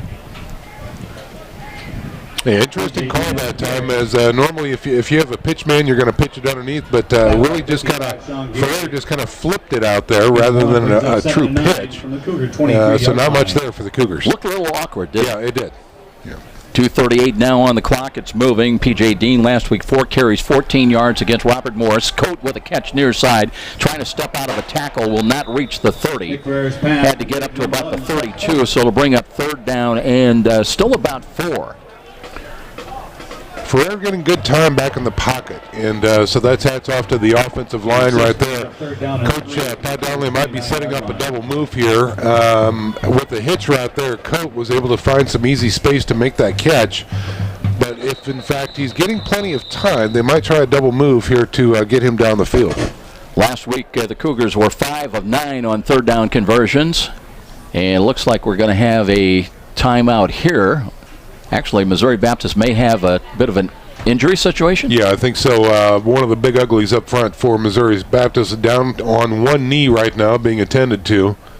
Yeah, that's Michael Luna. He's one of the lone seniors, 260-pounder. 3 tackles last week against St. Ambrose, 1 for loss. Also had a sack. Speaking of sacks, the Spartans come in with 19 sacks on the year. They had 2 registered despite the 40-10 loss last week against St. Ambrose. And Luna a little bit slow, but walking off under his own power. His normal backup is freshman C.J. Miller, goes 6'1" and 310. Well, yeah, if Luna's 260, I'm 125. I mean, look at the size of that kid. Yeah, but you ate that big fish. I did. I couldn't help myself. It's so good. 3rd and 3 as we approach 2 minutes time remaining in the opening quarter. Cougars needing 3 yards to keep the drive alive here. Here's a stretch handoff, and Dean, I don't think he's going to get there. No, he's going to lose a yard back around the 27. So good defense that time, right side, as Chandler Anderson came over. 6'2", 250-pound sophomore. Chandler Anderson. And the Cougars, for the first time today, will have to punt the ball away, and we'll see Josh Spitnell come in. Had 3 punts last week, along a 46 against the Eagles, and averaged also over 40 yards a punt. He's got the wind behind him, too, Joe. Let's see. He might make this one really sail. We'll see if it's Griffin back there in punt return. Don't believe it is, though. 1:18 now on the clock is Spitnell looking to kick the ball away. High, wobbly ball. That will come down at the 31-yard line and a run to the left side, and not much there. That time making that punt, that was Mike Eckert, who's back there in punt return. Tackle in the play. A 6'1" junior. So it'll be fairly poor field starting position now for the Spartans with 1:06 remaining here in the first quarter. It has been wild and woolly here today at Darcy Stadium. Well, after the early fireworks, Joe, we see both defenses really starting to show up now, and it'll be interesting to see now that adjustments have been made what the offensive lines can do. Gunnar Griffin stays in, came with a hard count. Cougars were not buying that. Now he steps away, still 16 on the play clock. They'll have the spread offense, 2 wide either side. Devin Griffin in. He's up on the slot to the left side. And shotgun formation. They'll hand the ball off in a little running room this time. As Kendall Davis angles to his left side, taking that handoff and nudges across the 30 up to about the 32-yard line. That'll be a gain of 4. Helmet came off. He's got to go out for 1 play. Please reset the play clock to 40. Pearson Harnish on the stop that time for St. Francis. Pearson Harnish. 2nd down and 6. Here's a screen coming near side. Calhoun makes the catch, works across the 37, and 35, I should say, to the 37. That time Spencer Coward over quickly. Had some help on the coverage. And we're down to 39 seconds here. Let's see if they get another play or 2 off before the end of quarter. Shannon Swain from his cornerback position doing a fine job shedding that lead block out there in space and also helping on the wrap. Petty and King split to the far side. That's the wide side of the field. We're down to 23 seconds. It'll be 3rd down and a yard. Griffin out of the shotgun. Moves Kendall Davis flank to his right. Wants to throw here on 3rd down and short. Screens the ball. Has got a catch. And that will be good to Kalen Petty. And he turns upfield and works to the 41. So that will give them a 1st and 10 with just 9.2 seconds remaining here in the quarter. He's a big target. Kalen Petty checks in at 6'4", 220 out of St. Louis, Missouri. He presents himself very well on the field. They'll give him a good spot up to the 42 now. Time does show triple zeros, and that is going to be end of quarter. So we'll go to the second quarter, and already, wow, big first quarter as Missouri Baptist led early by a couple of twice by 1 touchdown, but the Cougars bounce back now with the last 3 scores to take a 28-14 lead. We'll be back to Darcy Stadium. This is Cougar Football on Redeemer Radio, 106.3 FM, Northeast Indiana. Think of Briscoe Dentistry for your family's dental care. Dr. Todd Briscoe and team know that your body is more than just teeth and gums. Your oral health affects the performance ability of your entire body. And on the field or court, you want your body to perform at its best. So trust Dr. Briscoe and team to provide the ultimate in preventative, periodontal, orthodontic, restorative, and cosmetic dentistry. To optimize your body's performance, contact Dr. Briscoe at 260-486-9950 or on the web at briscoedentistry.com. With Sean McBride, I'm Joe Parson back at Bishop John M. Darcy Stadium on a beautiful sunny Saturday afternoon. Great college football weather. Every window we've got in the press box is open. And just a great place to be. Wouldn't want to be anywhere else, Joe. 1st and 10. Spartans now move out of the south end zone right to left as we look at it. And they'll flip-flop a new running back in there. That's Austin Schultz, who's checked in for the first time today. Here is that little pump fake, and they throw to a slot, to a spot, and that's a catch. But short yardage play, good for only a couple of yards, gained up to about the 44. Yeah, Harnish was right there, and Spencer Coward on the tackle, limiting no yards after the catch. On a play by 9, Pearson Harnish, number 30. Devin Griffin on the catch, a gain of 2, 2nd down and 8. Cougars shifting some of their defensive alignment now here before the snap. 2nd and 8 on the 44-yard line. Gunnar Griffin's gone all the way so far today at quarterback. Last week against the Bees, he was 9 of 19 for 105 yards, completed 47% of his passes. Looks on the read option, does hand the ball off, and there's Schultz with a good second effort push across the middle, across the 45 up to about the 47, maybe the 48 is where they're going to spot him down. Yeah, he started to bounce it out left and then saw something back interiorly and decided to push that way. And I don't know if it paid off or not, but still a nice quality run right through the middle. Be 3rd down and 4. They've got to reach the Cougar 48 on this snap. Motion now by Schultz to the right side. They throw to him in the spot, and he can't handle it. So in and out of the hands, and that ball hung up just for a moment for Shannon Swain, who looked like if he comes up with that ball, he's got 6 going the other way. He was looking at the end zone instead of the ball, because if he would have grabbed that ball, he was off to the races, and he started that sprint just a half step too soon. Remember, a senior out of Anderson High School, and he would have loved to have that memory for pick 6. As it is, they'll bring Hack in to punt the ball away, waits inside his 35 at the 33. This guy's got great height on his kicks, hang time. Boswell waits back and punt return at the 15 of USF. Good delivery, comes the kick, high again, not as long, it'll come down and takes a bounce for the Spartans inside the 20 down to the 15, and that is where it will come to a stop. And Boswell playing a little chicken out there with one of the Spartans about who's going to try to touch the ball and pick it up. That was Andrew Krause. Down at the 15-yard line where the Cougars will start 1st and 10.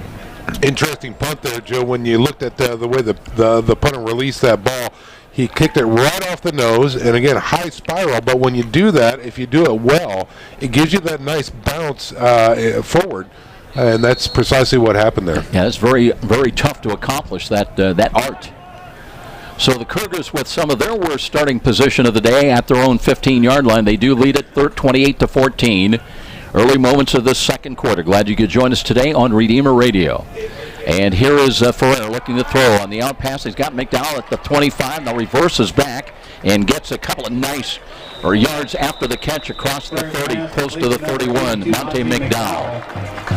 Yeah, the Spartans got burned on a corner blitz right there as Ferrer was able to notice that the corner was coming in from his right. He had good protection from his back there, threw it right to where McDowell was, and no defender right there. McDowell, one of those emerging stars who's had some big games and catches for St. Francis this year. Screen near side. That's caught by P.J. Dean, but not going anywhere, as he will be lucky to get back to the line of scrimmage. They might give him a generous spot of a yard gain. Yeah, good pursuit from the interior defense that way, flowing to the ball immediately. He had a lane, but was not able to speed through it as the defense closed quickly. Aaron Harris now checks into the game. Rocky James is out there as well. Gain of 1, 2nd down and 9. Coate, who's had a big catch today for a touchdown. Split inside of him, and the slot will be Akeem Kelsaw. He's another one of those valuable seniors for St. Francis. 12:40 on the clock. As Ferrer out of the pistol. Blitz, zone blitz coming defensive left side. Here's Ferrer looking long time. Throws for Rocky James. He can't find the handle. A little bit, it kind of sailed on him. You talked about the wind earlier. It shifted away from him to the far side of the field. Yeah, you're right. Just if James had arms that were 6 or 8 inches longer, he probably would have come up with that. But unfortunately, it just falls to the ground. Great job by James getting separation because he had a lane and he had a few steps on his defender.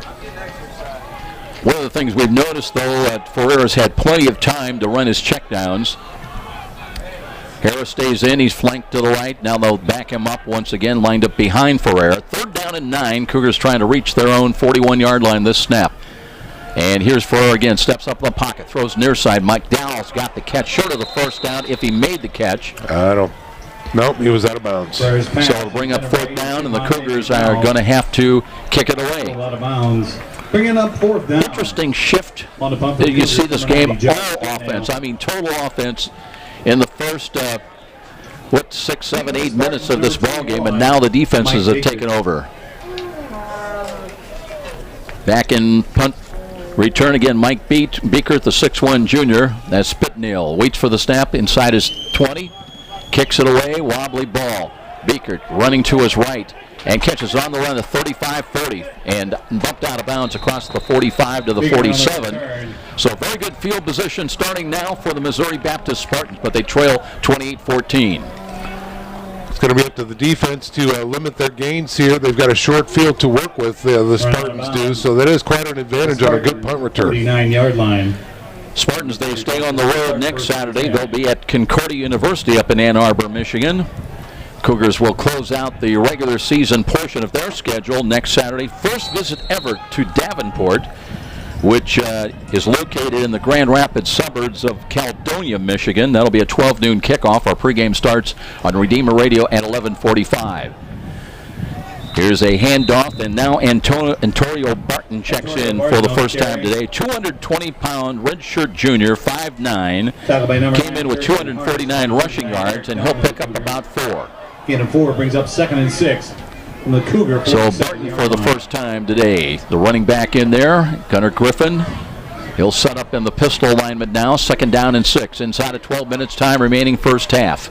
And again, read option will give to Barton. Starts right on a sweep, cuts it back up along the hash mark, and works to the USF 44-yard line at 3rd down and 3. Barton just took a few steps out to the right side and then cut it up immediately. Clearly Barton checking in with 5'9", 220. He's going to be a north and south runner. He's not going to have the speed to get out to the edge and try and burn you around the corner. Here is they screen the ball right side to Calhoun. He runs for a 1st down. That time, influenced Gunner rolled to his left, but quickly looked back and threw back to the right side to Sean Calhoun. And Calhoun, one of those lanky 6-foot sophomores, grabbed the ball and takes it to the USF inside the 40 to the 38. Coleman doing a fine job with a backside tackle there for the St. Francis Cougars. Now they work from the right side hash mark. They'll flip-flop. Here's Coward coming on a blitz. They throw that way, and the catch is made by Keelan Petty. Petty turns the corner, stop and go move inside the Cougar 25, down to about the 21-yard line, I think. And maybe to the 20. That's where they set the ball down, at the 20. Yeah, again, Cougars get burned on that corner blitz there as the quarterback recognizes the man streaking in from the edge. Then that's where I'm going to throw it. And again, their big Keelan Petty, 6'3", 250-pound tight end was right there. Trips to the right side. Barton flanks out now to the right side. Read option again, and here's the quarterback keeper. And boy, coming through there, they had him nailed. That was Matt Swartz that came through with the sack on quarterback Gunnar Griffin. Tackle by number 94, Matt Swartz. He didn't stand a chance, Joe. I mean, Swartz was right there, and he just went down. And that is exactly the kind of spark that the Cougars need right now, because, again, the good punt return by Missouri Baptist set him up. They've moved the chains a couple times, so the St. Francis Cougars needs to stiffen on defense now. 2nd down, a loss of 5, 2nd and 15. Shotgun formation now. Griffin drops, throws near sides, got a catch. Barton, they bring him down. That's a good tackle in the open field by Deshaun Lewis. Markers on the field. There was a penalty flag thrown. Hemmelgarn looks upset, so that's not a good sign for the Cougars. Check in with our referee. Chop block, I believe, is going to be the call. They're looking to Kevin Donnelly, whether they want to take the play and tackle for loss. Kevin Donnelly extending that right arm out, want to make sure that he understands the options before he makes a decision. Accept the penalty or decline. Shot block, number 65 and 70 on the offense. That's a 15-yard penalty, 2nd down. That occurs, as you know, Sean, Leonardo Ross, along with Steven Lopez, when they kind of gang up on a defender. One hits high, one hits low. Yeah, and again, I think maybe that's what I saw Hemmelgarn doing as he was had his hands, thrusting to his thighs. That is the call, and clearly they were doing that against him. So he recognized that, and so good call there. So it's still 2nd down, but it's 2nd down and 30 with the ball back at the 40-yard line, and now looks like the Spartans want to talk things over. 9:57 remains here in the quarter 2 action, 28-14 St. Francis, and we will step out for this 30-second break. Cougar football on Redeemer Radio, 106.3 FM, Northeast Indiana. Tri-State Warehousing is one of the most complete service-oriented companies in the warehousing field today. Located in Fort Wayne, Tri-State Warehousing is a 50,000 square foot dry and temperature-controlled storage facility, serving 2/3 of the continental U.S. with overnight rail service. The dedicated staff and specialty services of Tri-State Warehousing are known throughout the industry. For great things in store, call Tri-State Warehousing, 260-436-2010. That's 260-436-2010. With Sean McBride, I'm Joe Parson back at Darcy Stadium. Sean, when things started, you might have thought that each team was going to have over 100 points today on the way. They may still have. Yeah, it's sketchy at this point, but you're right, Joe. It was a circus to start out here. 2 plays, 2 touchdowns by Missouri Baptist. St. Francis answering, maybe not in such fashion, but they ran the score up early, and now things have quieted down and the defenses have taken over. 2nd down for the Spartans. Now they've got it at the Cougar 40-yard line. But it's 2nd and 30. Shotgun formation again. Blitz being shown defensive right side by USF. Rolling to the right side. Here is Griffin. Pulls it down, and he's going to pay the price. Sacked again, and take your pick. Himmelgarn, I know, was there. And so was Marcus Stepp. And Sparks. Yep, 3 guys converge on the quarterback at the same time, and that's going to leave a mark. Boy, all the way back at the 48-yard line, Joe, I don't know what happened to the offensive line, but they surely crumbled. That was clearly some gap control and a blitz coming by the St. Francis Cougars, and it played off in spades. Those were those proverbial lookout blocks. Yeah. Look out, they're coming. And good job by the secondary that time, taking away the passing options for Gunnar Griffin. So now it's 3rd down and 38 with the ball back at the Cougar 48-yard line. Cougar showing a 3-man front here. This is interesting. And again, 2 seconds on the play clock. Let's see if they get it off. Apparently they do. And here's a pump fake, now a throw over the middle. Now one's picked off. One McCall, I believe, going down. He's got it at the USF 27-yard line. And the Cougars, with their 2nd pick of the day, they'll have the ball back with 9:01 remaining in the half. Boy, Cole just spied that in right to the numbers. Great job. He had to go low and scrape it off the carpet, and he was successful in doing so. So just a great stand by the St. Francis Cougars. Again, the penalty surely helped their cause, but a big sack and forced the quarterback to make a poor decision, and Cole capitalizes on it. And Sean, when you look at the throwing motion of Gunnar Griffin, it looks like he really labors on those throws, especially the deep throws. Although the first 2 throws to start the game, no labor there. Oh, on the money, yeah. You wonder maybe some of those hits starting to take a little bit of a toll. Yeah. So USF gets the ball back. They've got it at their 27. They come up with that modified goal line offense. Motion by Kelsall, but the give is straight ahead. Not much there as Justin Green bounces off a tackle, trying to carry it to his right, and he'll get maybe a yard up to the 28. Well, interesting with Green, he is hit immediately at that line. He does not go down, though. He keeps those feet churning and burning, tries to do something on the right side, and finally the defender is able to get him before he's able to turn north and south. This is a good Missouri Baptist front four. Michael Luna and Dominic Geary in particular. Ferrer throws to a spot, completes near side. Nicodemus takes a hit, trying to get to the first down stick. He would need to reach the 37. And we'll see where he stepped out of bounds. By 37, down trail. Is it going to be short, Sean? It looks like now they're going to say first down. Let's move the chains. All right. Again, we saw Nicodemus making an impact very early in that first quarter. It's good to see him get another touch here in the second. Impact was the right word, too, because he delivered the blow and got just enough of a surge forward to pick up that first down. 1st and 10 now at the 28. Ferrer wants to throw again. Looking, throws to the middle, and that was a catch by Kelsall at the 35-30. Tripped up.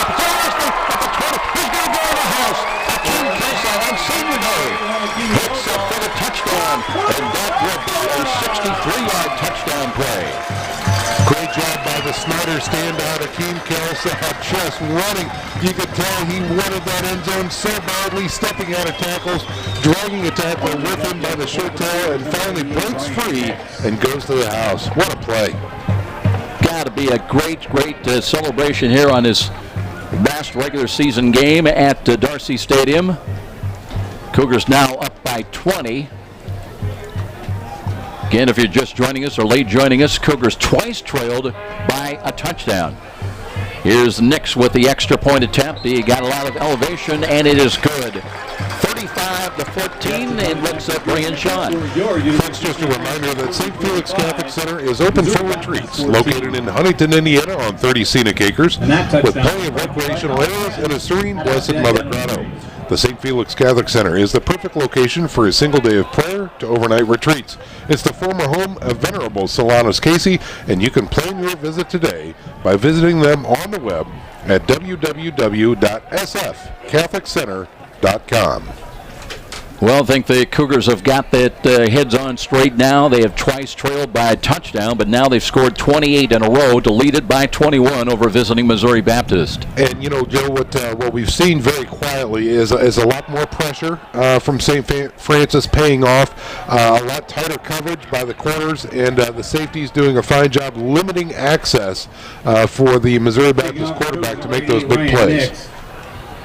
Yeah, you had to kind of wonder what was going on in the early moments of the ball game. Did the Cougars not come out of the locker room because there was not much pressure and certainly nobody to stop Isaiah King with 2 early touchdowns?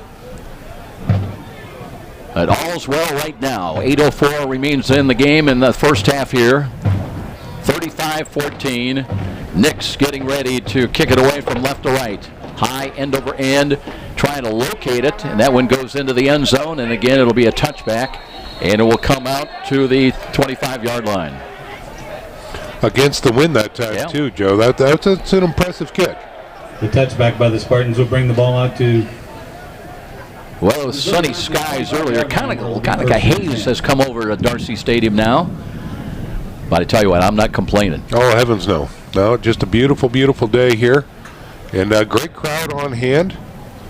We were concerned earlier as the grill seemed to be working overtime. Great plumes of smoke coming from underneath the stands.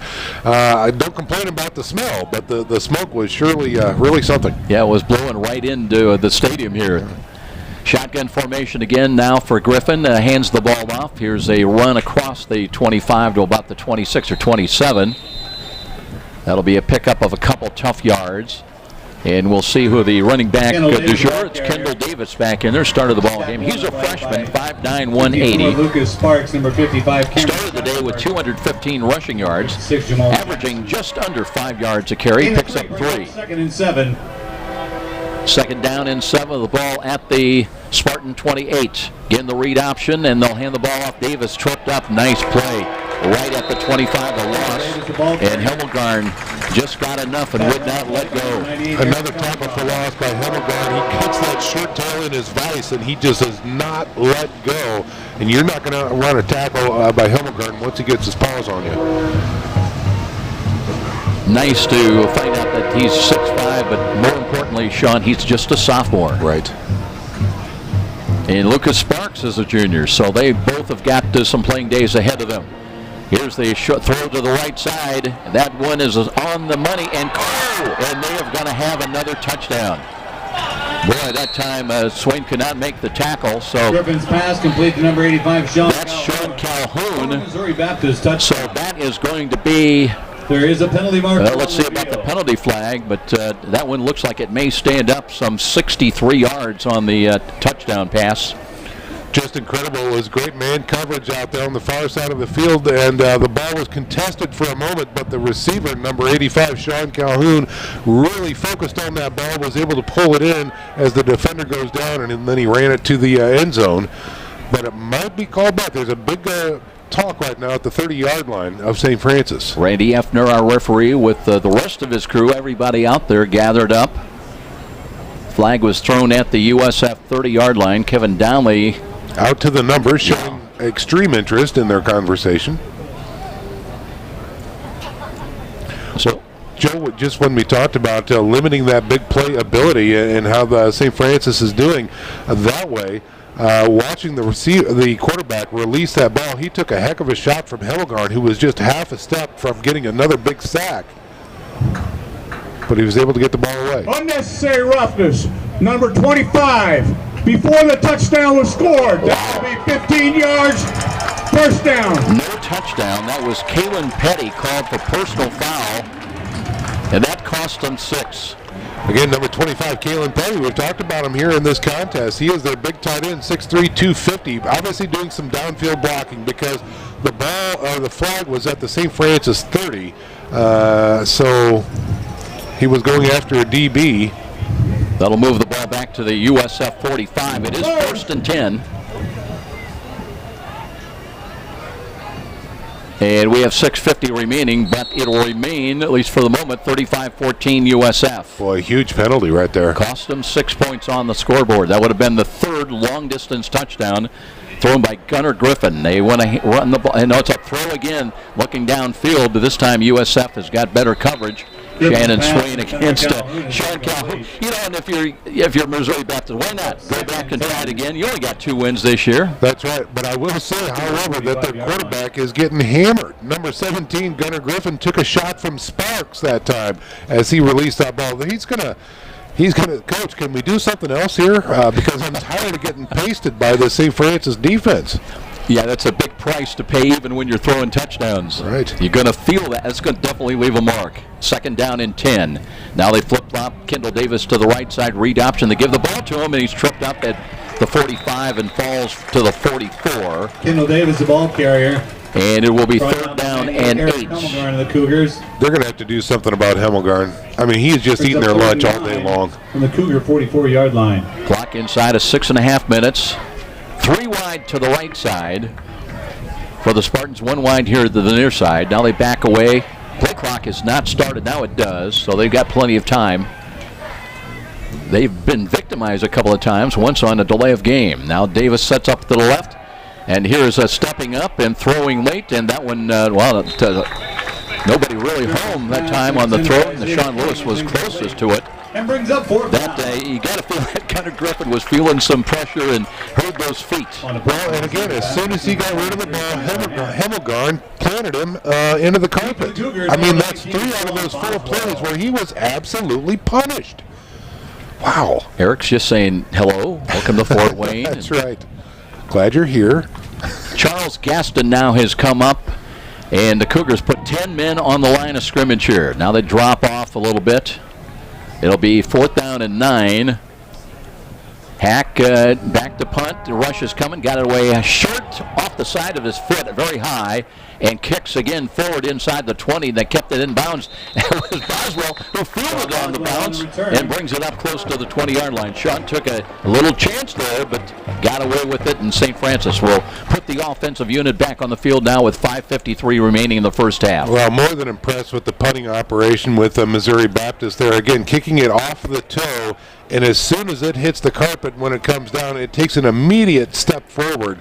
That is, like you said, Joe, that is an art form, and it's being practiced very well here by Missouri Baptist. But how did it not kick out of bounds that close to the sideline? Right. That in itself is an art. Yes. By the way, the ball back at the 16. So 1st and 10 USF, and again, the Cougars offensively try to get something going. They'll work from the left side hash mark. Ferrer to throw and looks downfield. He's got Rocky James, but too far with the throw that time, overthrown. Ferrer's pass and number 6, Rocky James, is incomplete. Ferrer recognized the corner blitz coming again and threw it out to this side. Rocky James on the flat pattern. If he would have taken maybe just another half second to time that throw just a little bit better, James had a step.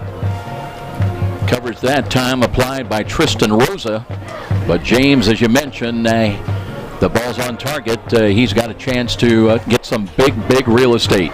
Nate Carson into the ball game now, splits wide to the left side. It'll be 2nd down and 10. Clock stopped on the incompleted pass. 5:48 remains. Ferrer looks to throw again. Short drop, throws left side. Got Carson, spins, and across the 20. They'll give him another yard or 2 up to the 22 and bring up a 3rd down call with the Cougars trying to reach their own about the 27-yard line, 26-yard line. Be great if they were able to convert here. 5 minutes to go, a little over 5 in the first half, just to keep Missouri's offense off the field. We've seen, other than that penalty, they had a touchdown called back on that previous drive, so that big play is still there for the Spartans. Let's try and keep their offense off the field, go into the halftime break. Spartans with 2 safeties back, Eddie Calderon and Connor Baumstad, as Ferrer looks near side. He's got Rocky James, and he's got a 1st down on the quick slant as he carries across the 30 up to the 32. On the play by fantastic stuff right there. So interesting, what we haven't really talked about, the black jerseys and the blue pants, Joe. For senior day, I thought it was just great. A lot of the moms had the blue jerseys on as they met their sons coming out for recognition during senior day events here. Approaching 5 minutes time remaining first half. Here's a little kind of a snap was that. There was a penalty flag, whistles blew anyway. Snap infraction, number 66 on the offense. 5-yard penalty remains.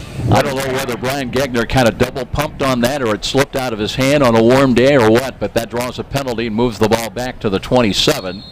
So it's going to be 1st down and 15.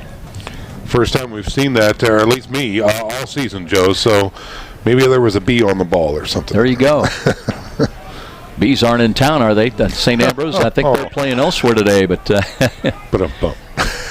4:48 on the clock. Here's Ferrer again from the right side hash mark. 2 wide to his left, but he looks right side, throws the ball high. That's James. Nice catch. Across the 40 up to the 46-yard line. Complete to number 6. Hit that time from Connor Baumstad, but they'll move the chains. Well, and a beautiful position throw. So great job by Ferrer to James know exactly where he's going to be and just execute very very, very well. 3 wide to the left. Proving field position now for St. Francis. Under 4.5 minutes time remains in the first half. And here is a stretch handoff, working to the right side, looking for running room. That's P.J. Dean. Dean just riding his way down the right way. And Zach Minardo. By number 26. Little wrestling moves with some of the defenders for the Spartans, but that'll be a gain of 5 for P.J. Dean. How about Minardo getting pushed in the back and turning around, wondering who it is, and then finally just clapping, you know? It's like, yeah, let's play some ball. I like it. Great effort. Minardo, 3'11", 6'3". He's a junior. Second down and 5. Still over 4 minutes remains. Charles Gaston into the game, up in the slot to the left side now. Ferrer with the wing back off to the right side. Let's see if that's Gegner in there. And Rocky James split the lone wide out to the near side. And again, for the ball snapped out. Something's going on with the communication. Penalty markers on the field. False start. Number 77 on the offense. 5-yard penalty. Still one. That went on Jalen Gamble for flinching. Second down. So it'll be second down and 11 with the ball back now at the 46-yard line. Cougars had problems starting the ball game, giving up 2 long touchdowns on 2 snaps. Nate Carson stays in wide to the left side. And up on the slide, somebody threw some tape right at the feet of Charles Gaston. Here's Ferrer, steps up in the pocket, dumps it off on a drop ball. That was P.J. Dean is incomplete. P.J. Dean coming out of the backfield. The low ball down below his knees, backpedaling. Another penalty flag on the field. That was thrown almost at the snap as well, Joe. So it wasn't thrown late. It was thrown early in the play. And something is just not synced up right Personal now. foul. 76 on the offense. Hands to the face. 15-yard penalty remains. Second down. 56 does not have to go out for a down. Well, the crew here, Randy Effner's crew, they are really paying close attention to the offensive line of St. Francis this series. Yes, they are. And again, that used to be called a head slap. Hands to the face. If you knock the bonnet off of number 56 for Missouri Baptist. And that's Malik Ross, the defensive end, 6'1", 225. That's going to be a major walk-off, too, against St. Francis. So it was encouraging when they had ball around midfield. Yeah. But now it's going to be second down and much, much longer. They'll put the ball down back at the 31-yard line of St. Francis. Cougars have scored the game's last 28 points after twice trailing them by a touchdown.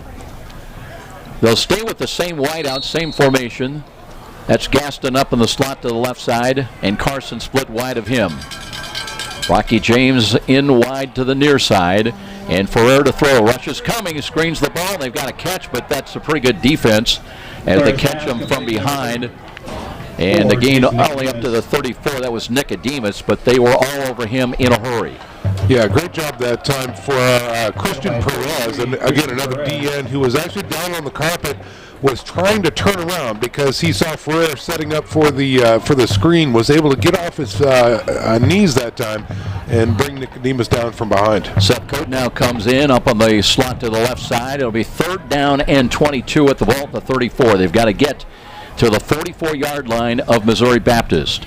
Empty backfield for Ferrer. Drops to throw. Looking, throws left side. And the ball not caught that time. Little Sean Boswell trying to run a little square out route. And looking to the sidelines, could not get the handle on the ball. So the Cougars will have to surrender the football with 2:53 remaining. You got to think, Joe, that those penalties really did not do them any favors whatsoever, as they had a 2nd and 5 near the midfield stripe.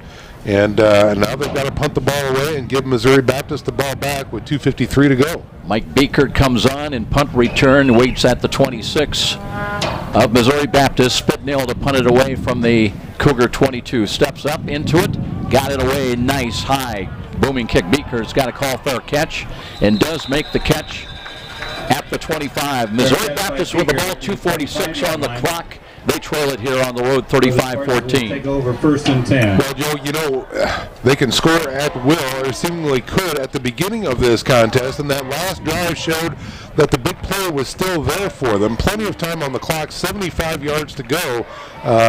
You know, this first half is certainly not over by any stretch. Wilmer Cole and Deshaun Lewis on the corners, respectively. They're going to come up in some press coverage. Two safeties back, Holman along with Lee Stewart. Shotgun formation now for Griffin.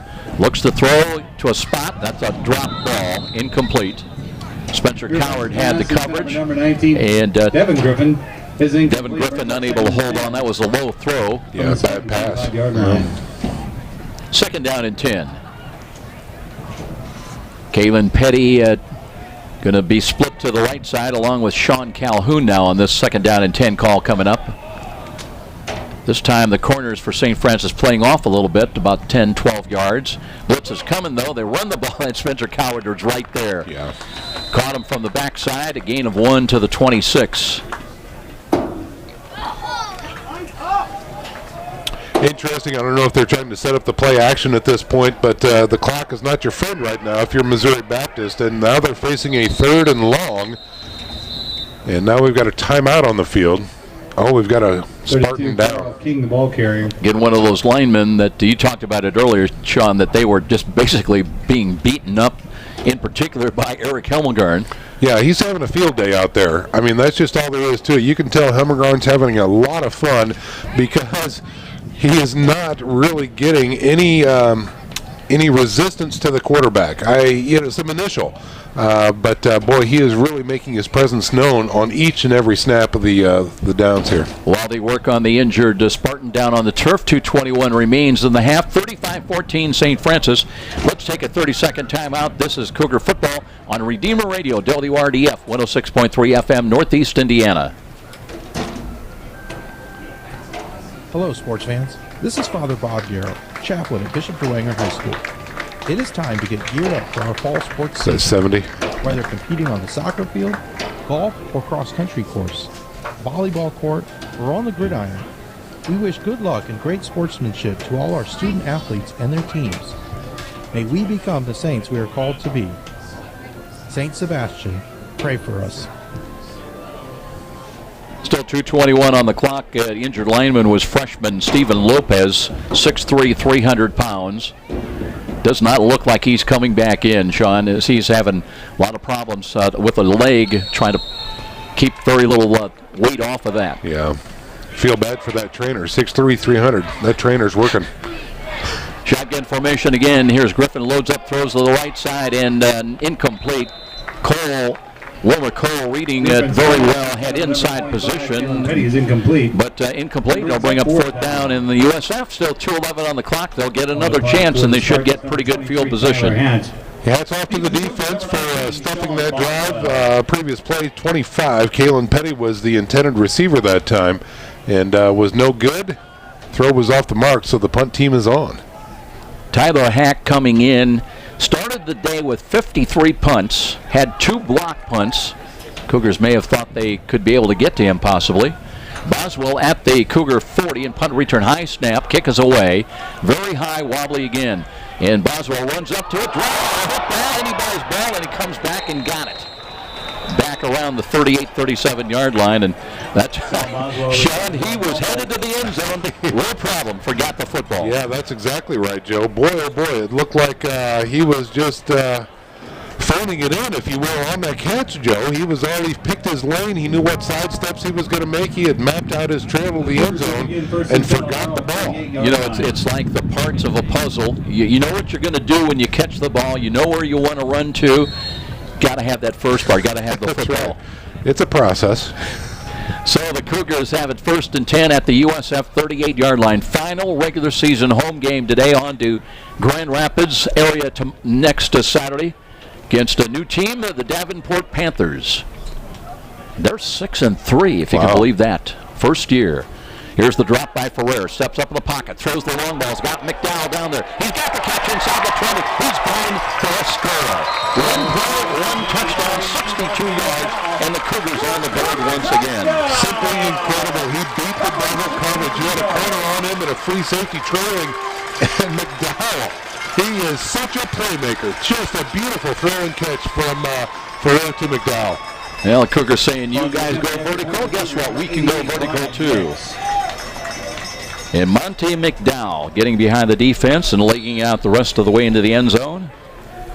And the Cougars add another score on, and Nix now looking to make it 42-14 if he can. Boswell, the holder.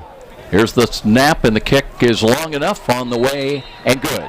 So that'll make it 42-14 with a timeout. Here at Darcy Stadium, we're back in 30. This is Cougar Football on Redeemer Radio, 106.3 FM, Northeast Indiana. Brought to you by our friends at Upland Dentistry. Amore's Pizza proudly supports Catholic sports. I have to think that was close to 30 yards after the catch, wasn't it? Didn't he catch it near the 30, I thought? I think so. Yeah. Just inside that, maybe. We also offer at least 25. Or many unique items. Amore's Pizza is located at 933 East DuPont Road, right off Coldwater. Full menu and specials can be found at amorespizza.net or call 490-9099. Amore's Pizza, where our food is made with love. Well, the Cougars extend their lead out here at home by 28 points. They've scored now the game's last 5 scores in a row, 35 unanswered points. And it's hard to believe. You look back how this game started, you might have thought the Cougars are in big trouble here today. They had given up one play, long touchdowns, to twice trailed by 7 points. First an 81-yarder, then an 88-yarder. But that seems now just a distant memory. It surely does. And hats off to the Spartans from Missouri Baptist. You got to come in and try and smack these guys in the mouth and get them off their game. That's exactly how you do it. Big plays early. Get their hearts out of the game. St. Francis did not fold. They did not sweat. They didn't get nervous. They came out and played Cougar football. And now your score 42-14. Cozy and Griffin back deep. This one, though, will be into the end zone across, in fact, out of the field of play. It'll come out to the 25-yard line. Bring the ball out to the 25-yard line. Nix showed a lot of leg today. We'll start first and 10. Under 2 minutes remains here in the first half. 1:54 on the clock. Well, let's keep this weather for another, how about 3-4 weeks? I'm in. You bet. Make the call. You've got the connections. I was just going to say you do. I know middle management. I don't know upper management. So we're back to live action now. Missouri Baptist trying to get something going. Read option again, but they'll hand the ball off, and there's a run, and looks like Kendall Davis still stays in there as the running back. Ball carrier. No, it's Antonio Barton, the 220-pound redshirt junior. Timeout, St. Francis. No gain on the play. In fact, a loss of about a half a yard. So St. Francis takes one of their 3 remaining timeouts. We'll keep things right here. Both teams will have 2 remaining. Interesting. Don't see often in college football Friday night games, and I really didn't see on the league side what the background was between the game between St. Xavier and Olivet Nazarene, but 45-28 SXU with the win. And the other games today, Marian at home hosting Concordia. Of course, the Knights remain as the #1 team in the NAIA. St. Francis came in ranked number 4. Siena Heights on the road. They're in Iowa taking on the Fighting Bees. Very appropriate on a day like today against St. Ambrose. And Robert Morris home to Lindenwood Belleville.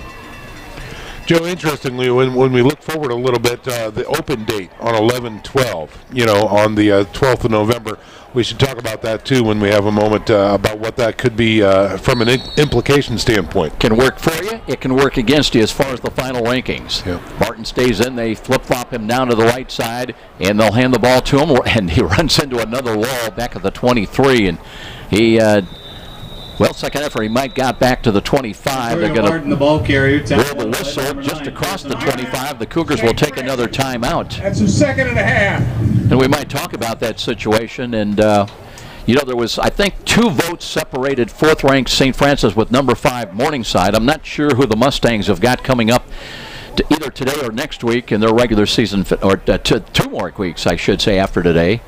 So you just never know. Coach Donnelly was talking about that before the game, and he said sometimes you can actually move up without playing, but who knows? Yeah, that's exactly. It's something we'll have to keep an eye on. But again, somebody might say, okay, well, what's the big deal, right? And so, of course, obviously, it's a huge deal in the NAIA. Home field position, home field advantage throughout a playoff run or a second or a third game at home. I mean, this is a really big deal. Yeah, if you're number 4, you have the potential of hosting 2 home games in the playoffs. And, of course, there's other factors that go into hosting. You've got to bid through the NAIA. They have minimums that have to be bid. And memory serves correct, it starts around $30,000 a home game. So we're not talking about we're talking Sean McBride money, but here we go again. Now it'll be 3rd down and 8, and here is Griffin, and he's under pressure, just throws the ball up for grabs, and that they're going to rule it, I think, incomplete pass. Well, I tell you what, that's what. Here, you take it. I don't want it. Go, Griffin. Oh, my heavens. What kind of pressure was that? It was almost that they were coming unabated to the quarterback there, and he just threw that ball up into the air to just try and save some semblance of a huge sack, and a dangerous thing to do as it was nearly scraped off the carpet. But it is just an incomplete pass, and the punt team is on. From Missouri Baptist. Wow, comes on to punt again. He's backed at his own 10, and Boswell at his 40-yard line. Again, to keep in mind, 93 seconds remaining. The wind factor here today, although it seems to have died down a little bit here lately. Rush is coming, but the kick is away. Angled run as Boswell's got it at 36. Cuts up the middle to the 40. And did he lose the ball? He may have. I think there's a scrum. Yep. At the 42. Wait for the official indication. Not official pointed St. Francis football. We got it back. And Sean Boswell. That's 2. Wow. Ball getting a little slippery for Boswell there. He did take a shot, though. There was a penetrator, a gunner, if you will, coming down from the side peripheral vision that gave him a shot as he was going down. He may have been separated from the ball. First time, Sean, nobody was near him. He just forgot the football. That's right. St. Francis, 1:25 on the clock. They lead at 42-14. 42 first half points after twice trailing by a touchdown. And 1st and 10 at the Cougar 42. Here's Ferrer. Looks to his left, steps up in the pocket, dumps it off. He's got Nicodemus brought down, and that's kind of news right there. Does gain 3 yards, but very tough to bring that young man down one-on-one. Yeah, he is an impact player, and so great job by the safety to make a nice form tackle. Hurry up offense as Ferrer steps up again, avoids the rush, looking for Monte McDowell's got a couple of steps. He's got the catch at the 10. He's going to score again. Monte McDowell, this time for 55 yards and a touchdown. Back-to-back touchdowns for that talented receiver, Monte McDowell. It's just not fair, Joe. I mean, it's just not fair. If you're a Missouri Baptist Spartan fan, it's just not fair to have that combo between McDowell and Nick Ferrer, because once again, he has separation, he has speed, he knows where he needs to be, and who puts it on the money but Nick Ferrer. McDowell just blowing up today. That's just all there is to it. 48-14, pending the extra point attempt by Ryan Nix. Last year, November 14th of 2015, the Cougars won in St. Louis over Missouri Baptist 64-6. Extra point is long enough, and it is good. Let's take another 30-second timeout. 49-14, silver and blue. This is Cougar Football on Redeemer Radio, 106.3 FM, Northeast Indiana. At Upland Dentistry. Girl's best friend, and diamonds are forever. And since 1980, I'm just putting ditto's marks on my... the finest diamonds imported from overseas diamond cutters. Peter Franklin Jewelers. Jewelry created from concept to completion by our master goldsmiths on staff. Peter Franklin Jewelers, with 3 locations to serve you: New Haven, DuPont Road, and Angola. Remember, it's not just jewelry, it's Peter Franklin. Cougars now have scored 42 unanswered points as they twice trailed by a touchdown. And you know what?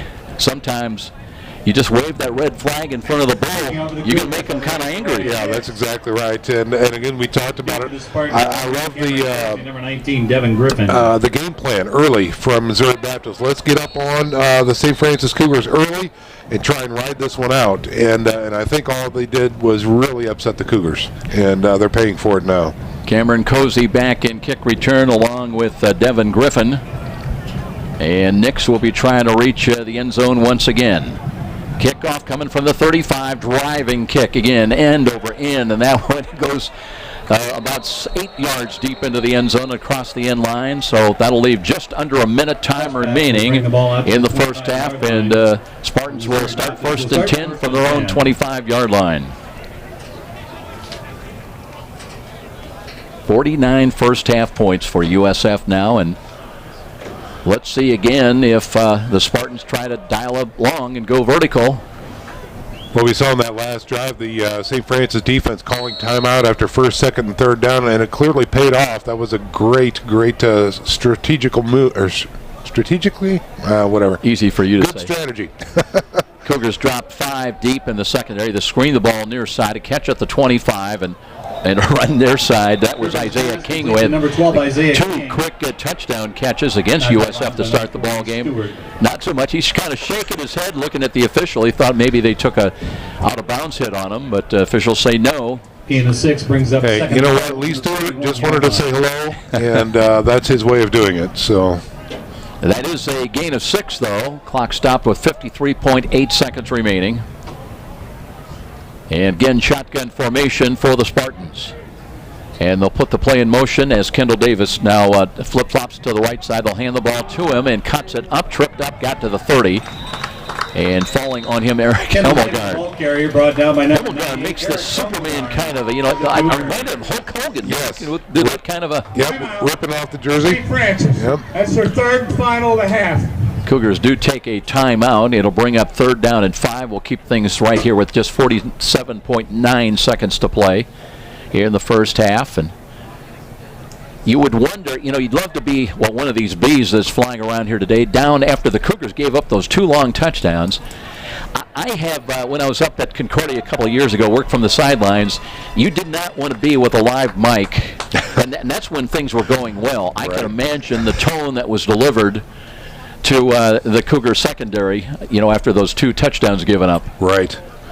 Yeah, we're not going to officially comment on that. We can speculate all we want, but we won't get into specifics because you're absolutely right, Joe. That you would need a bleep switch. Yes, early and often. But clearly the defense has come back around. They're playing a very tight game right now, and again, the men up front, Hemmelgarn and company up front, doing a great job just disrupting this quarterback all day. Let's call it 3rd down and 5 now as the Spartans try to reach their own 35-yard line. They'll run the ball, and they look like they've got a first down. Straight ahead carry that time. Torio Barton on the carry. Torio Barton with the carry. 39, That's probably his best run of the day as the Cougars have had him pretty well contained. Yeah, gain of 5.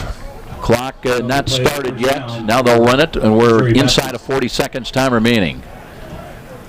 So the Spartans are some 64 yards away. And you got to believe that they'll try to go vertical once again. 3 wide to the right. Isaiah King to the near side, and Sean Lewis already backing up, giving a little bit of a cushion. No, they're going to run the ball with that's Barton again to the left side.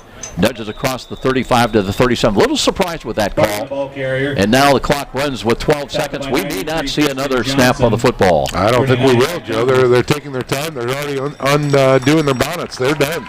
Missouri Baptist won the toss. St. Francis will get it to start the second half, and the Cougars right now with a very comfortable 35-point lead here at halftime.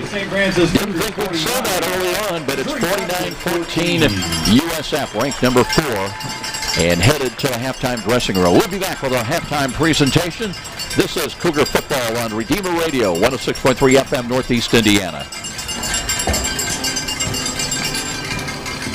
Redeemer Radio gladly thanks Dr. Mark Stoner, St. Jude parishioner, for underwriting a portion of our programming. Dr. Stoner offers comprehensive dentistry for every family member. Dr. Stoner can be found at 9830 Auburn Road. For more information regarding all your dental needs, it can be found on the web at markstonerdds.com or at 260-484. Fans, today the USF Marching Pride performs 3 tunes selected by our senior musician, Nicole Jones. Nicole has chosen 3 of her favorite arrangements performed by the USF Marching Pride during her time here. Our first selection comes from... Welcome back, everybody, to Darcy Stadium, along with Sean McBride. I'm Joe Parson, and the numbers, Sean, have got to be just astronomical here as we look at our 39-14 halftime score. By main score of the ball game, the Cougars, as we mentioned, trailed twice by a touchdown in the first quarter, ended up scored 28 first quarter points, outscored the Spartans 28-14, and then the Cougar defense shut out the Missouri Baptist in the second quarter, while the offense for the Silver and Blue putting another 21 points on the board. That's where we are at halftime at 49-14. Started out very quickly. The first 15 seconds of the ball game, first snap from scrimmage as Gunnar Griffin found Isaiah King open down the left sidelines. He scrambled for 81 yards and an early 7-0 lead after Metzler added the extra point.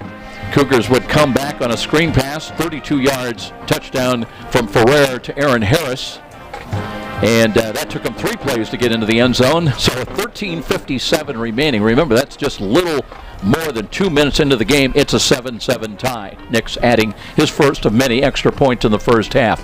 But again, same situation. One play, Griffin to King again, this time for 88 yards at the 13:40 mark. Metzler, extra point, made it 14-7. Aaron Harris with a 2-yard run at the 9:21 mark got it into a new game, tied at 14 all. Ben Harnish with an interception. They took over possession at the 17-yard line of Missouri Baptist. That led to a 10-yard touchdown run by Justin Green. Cougars would have their first lead of the day at 21-14. Then a one-play, 58-yard bomb. Ferrer down the left sidelines to Seth Coate, legging it into the end zone at the 5:06 mark. That would complete the scoring of the first quarter. It was 28-14, though, St. Francis. Wilmer Cole with an interception. Cougars took over at their own 27. That would pave the way to 3 touchdown passes. Ferrer first, Akeem Kelsaw, 63 yards at the 8:04 mark. So the senior getting to the house and a touchdown to make it 35-14. And then Ferrer to Monte McDowell with back-to-back touchdowns. The first one with 1:54 remaining, 62 yards in the touchdown. Nix with the extra point to make it 42-14. They weren't done yet. There's one more time. Ferrer to McDowell, this time for 55 yards. Touchdown at 49-14. That's where we are here at intermission. Well, the marching pride for St. Francis on the field and entertaining the fans here at halftime with Sean McBride. I'm Joe Parson. Let's step out. We'll take a 1-minute timeout. We'll be back with more of our halftime coverage. Cougars on top here by 35 after 2 quarters. This is Cougar Football on Redeemer Radio 106.3 FM, Northeast Indiana. The Midwest goes by many names. The Heartland, the Corn Belt, the Crossroads. You don't have any numbers yet, do you? No. You, it's America. Computer broke down, I'm sure. Yeah, it takes 5 pages probably. Baseball games and long country drives with the windows down. You will at some point have a Bishop Luers live read. Okay. Sunday afternoon. And it stands for the values that make all of these things possible. You've built your life around Midwestern values. At Midwest America Federal Credit Union. I've got 3 fillers too if you want them. That's why we've dedicated ourselves to supporting our your choice. Work toward their dreams. Lots of time. If you need them. Hometown financial partners. We offer practical. I don't have anything that's scintillating to. Since 1936, hardworking families have trusted us with their most important purchases, from mortgages to auto loans and everything in between. Midwest America Federal Credit Union, for your home, for your family. Back at Darcy Stadium with Sean McBride, Joe Parson with you. A great day, great place to spend a college football Saturday afternoon in Fort Wayne, Indiana, of all places. And enjoying a Cougar lead here at halftime, 49-14. Sean, what do you got? Well, just a reminder to our football fans that you can follow Redeemer Radio on social media. You can find us on Facebook, Twitter, and Instagram. Search for Redeemer Radio and like, follow, and tweet us to join in on the conversation. We are on Twitter at 1063 Sports. I know you're big into that, Joe, so that's why I thought I'd read that. Appreciate that. I would like to thank Senior Nicole Jones for all she's done for our music. Well, give me your impressions here of the first half. Well, honestly, I was shocked. Just, folks are still piling into the stands. They're still getting their hot dogs and popcorn and soft drinks and whatnot. Maybe even still parking in the parking lot. It's 7-7 and then 14-7. All within 2 minutes. I mean, this was just a jaw-dropping start by Missouri Baptist. 2 plays, two quick scores on offense, and I thought, what kind of game are we getting started here? But The defense then took over on both sides of the ball here, at least for St. Francis. Those two scores, early scores, are the only ones on the board for Missouri Baptist. So hats off to the defensive coordinators and coaching staff to recognize what they have to do differently. I think there's been tremendous gap control by Hemmelgarn and company up front, really pressuring and punishing, really, their quarterback, Gunner Griffin, as he's had a really tough time when he releases that ball. He's had a Cougar in his face, dropping him to the carpet or harrying him, not being able to get those long balls. The other interesting thing about it, we could have a different score on the board as well, because some critical penalties in critical places for Missouri has taken a score off the board and given them bad field position as well when they really needed to keep a drive alive. So a couple of mistakes by Missouri Baptist, but really a very strong showing after by the St. Francis defense gives us the score that we have. I know you'll be checking in with Cougar coach Kevin Downley here shortly at halftime, but I know he's not going to get into specifics for you. But I know when they go back and look at this game, some life lessons as it relates to college football. You cannot take plays off. Right. And regardless who the opponent is, and Missouri Baptist showed that today. They came ready to play. They won the toss. They wanted the football. That was a little bit of a message right there. They had some confidence in their ability to move the football, and they put two quick scores on the board in the first minutes of the football game. And again, coach will say, use that and said, there's an example. We get a little bit relaxed, maybe too comfortable, maybe willing to kind of phone it in a little bit defensively, that these guys just got 2 wins. Can't do that, especially not with the playoffs around the corner. Yeah, and this is what we talk about, guys. We're not just wasting breath on this. It's very real. We talk about this week in and week out. Every play, every snap, you come and you bring 110%. Here's the result when you don't. And that is precisely what happened when we look back at those 2 quick plays, Joe. What really is striking in my mind was, where is the free safety help? Over top coverage right there. I think the safeties were in deep. They were expecting a slow, maybe, conservative start, maybe a few runs just to snap the ball and kind of get into the game. They were wrong.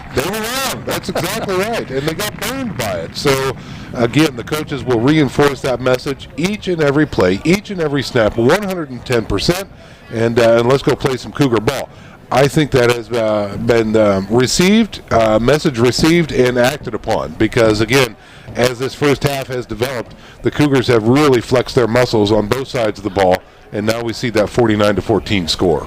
Well, remember back last year, the Cougars were 11-1, and this year they were ranked very high once again. And every team that you play against, we mentioned St. Francis last year in St. Louis beat this team, this Missouri Baptist team, 64-6. They gave up no touchdowns, just a couple of field goals.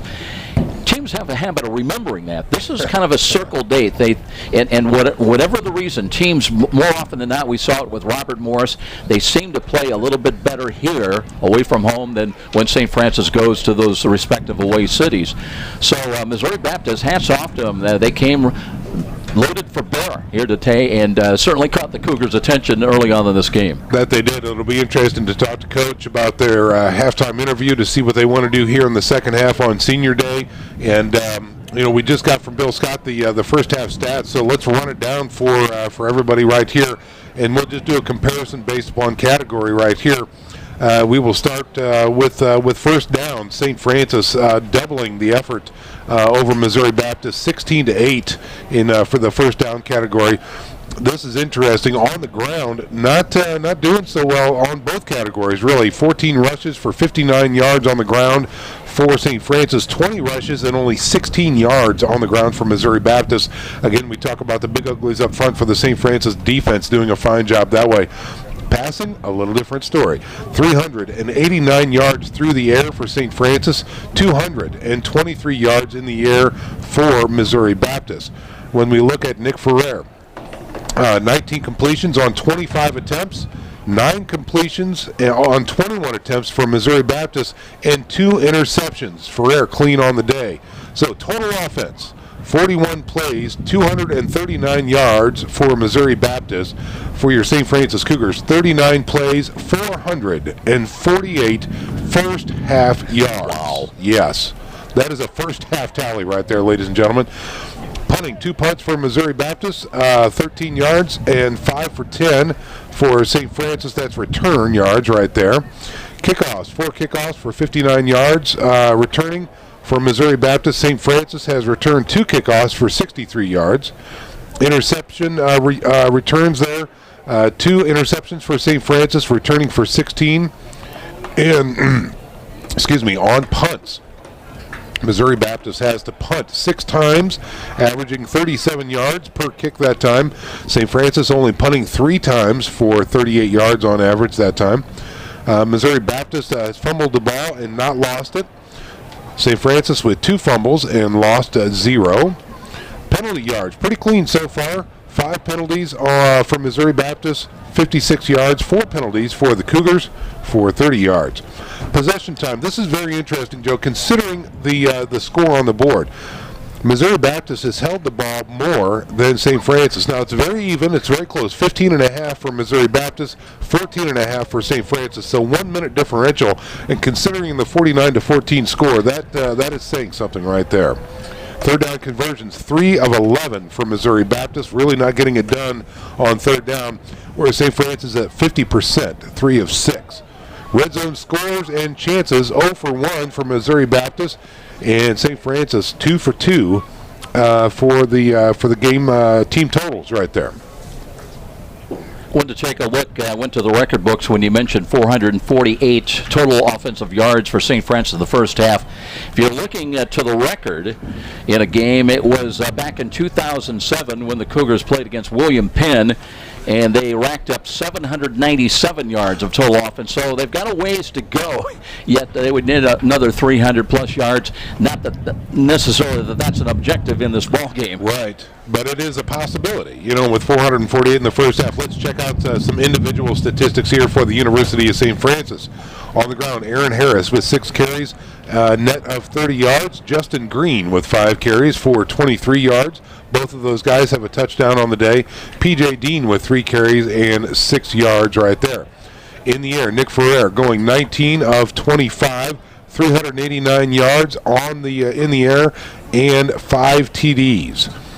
The receiving corps, Monte McDowell, let's see here, is the yardage leader and with 2 touchdowns, 149 yards receiving for Monte McDowell with a long of 62.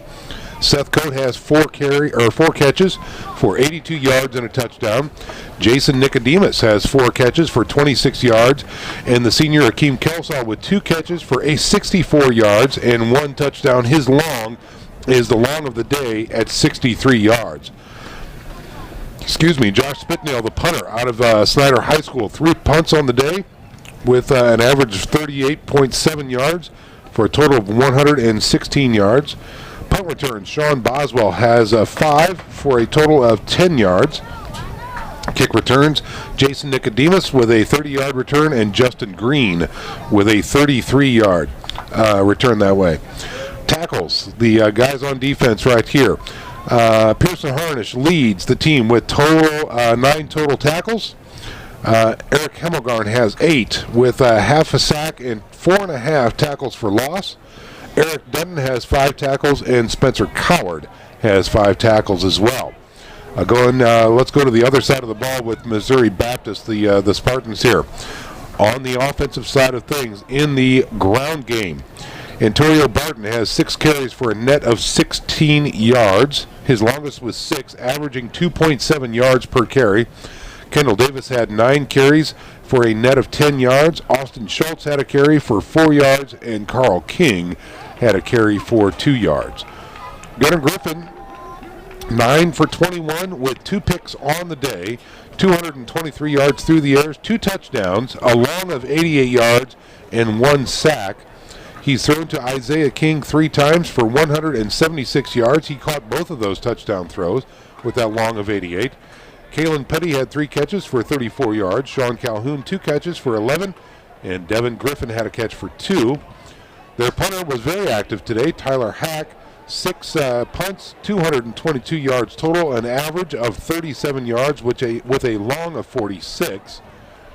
Punt returner is Mike Beekert. He had 2 punt returns for 13 yards. And Devin Griffin had 4 returns on the kickoffs for 59 yards. Dontre Johnson is the tackle leader. He had 10 total tackles. Tristan Rosa has 5. Sean Geary has 4. And Malik Ross has 3 tackles. So that does it for your individual leaders in this first half of the St. Francis versus Missouri Baptist. Cougars getting ready to come back on the field here. We will take a 1-minute timeout. Sean will make his way down and chat with Kevin Daly about the first half success. 49-14 here at halftime. USF on top, ranked number 4. We'll be back. Cougar football on Redeemer Radio, 106.3 FM, Northeast Indiana. Are you looking for an orthopedic specialist? Yeah, we'll go with 1 minute here, and that should leave us, I think, then 1:30 remaining. Yep, correct. Okay. Board-certified orthopedic surgeon with 20 years of experience with OMP and can assist you with the best treatment plan for your knee or shoulder pain. Dr. John Pritchard is looking forward to meeting you and helping with all orthopedic needs. Call Dr. Pritchard at 260-484-8551 or visit the web at www.orthone.com. Life is a journey to God. We stumble, we get lost, we lose the light. The best way to navigate the journey is turning to the Catholic faith. Our daily life of spouse, children, neighbors, the stress of work and worry often lead us away from Christ. Whatever your trials, temptations, or tribulations, the Catholic faith is here. You can find the message of hope, trust, and conversion right here on Redeemer Radio. Welcome home to your family of faith. 49-14 our score. Sean McBride making his way down on the field, getting ready to have a short visit with Cougar coach Kevin Donnelly here at halftime. Let's go down to Sean. Okay, John, with Coach right now. Coach, senior day, beautiful day here on the campus of the University of St. Francis. What was your message to the team during halftime? Well, we got to finish strong. You know, we had some issues with that 3 or 4 weeks ago. We just need to play like we're down 6, forget about the scoreboard. Whoever's in the ball game, we want to be playing our best football. Got to play hard. There you go, Coach. Very good. Thanks very much, and best of luck in the second half. Joe, back up to you. Get Sean McBride, and we've got just a couple of minutes remaining here until intermission. We'll take a final 30-second break. We'll be back to Darcy Stadium with the second half. Boy, 49 points by the Cougars on the first half and just under 450 total offensive yards. What does the second half hold for us? We will find out. This is Cougar Football on Redeemer Radio, 106.3 FM, Northeast Indiana. Programming on Redeemer Radio is underwritten in part by Bob Busher Homes. Floor plan customization is what they specialize in. Okie dokie. Find floor plans, building sites, and read Bob's story on the web at Bob Busher Homes.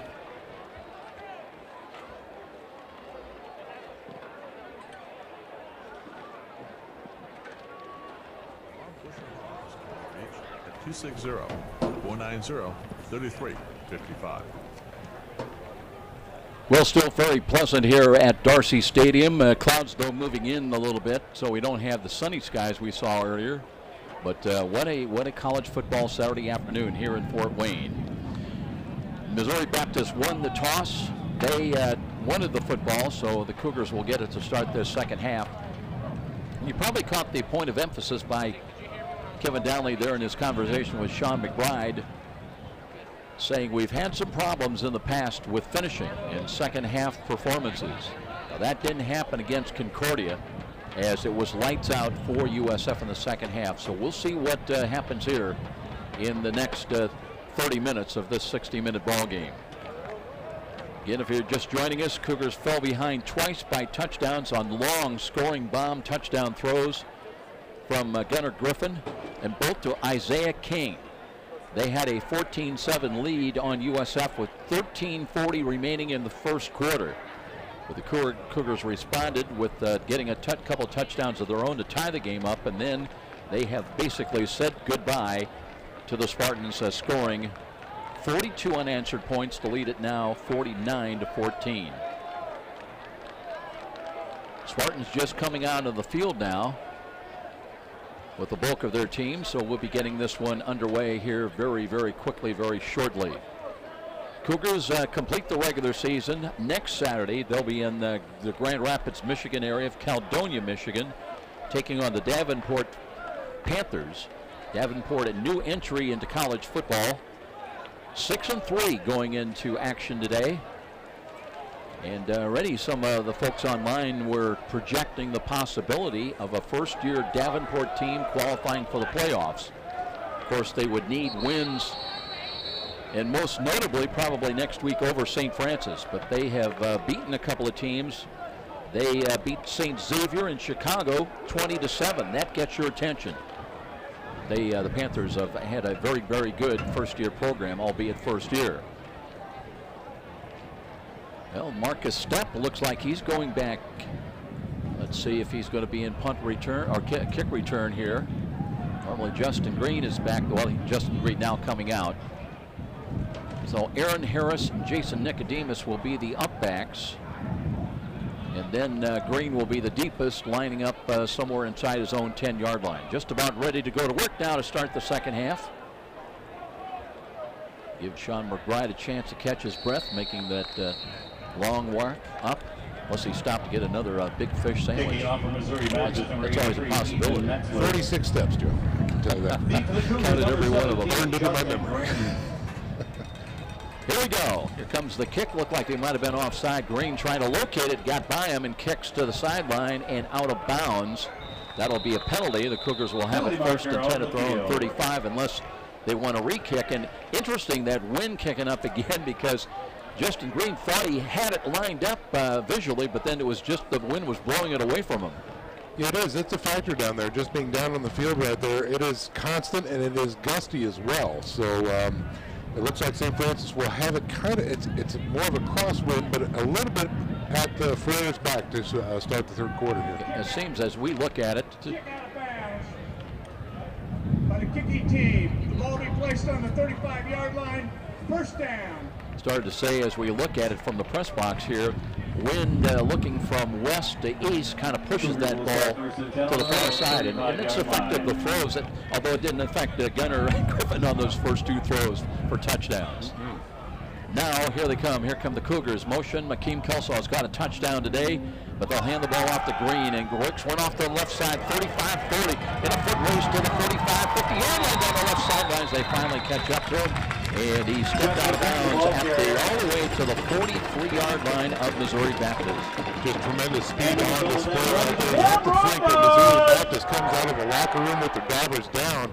That doesn't help their spirits at all right there. Now the sun breaking through a little bit more than we saw at halftime.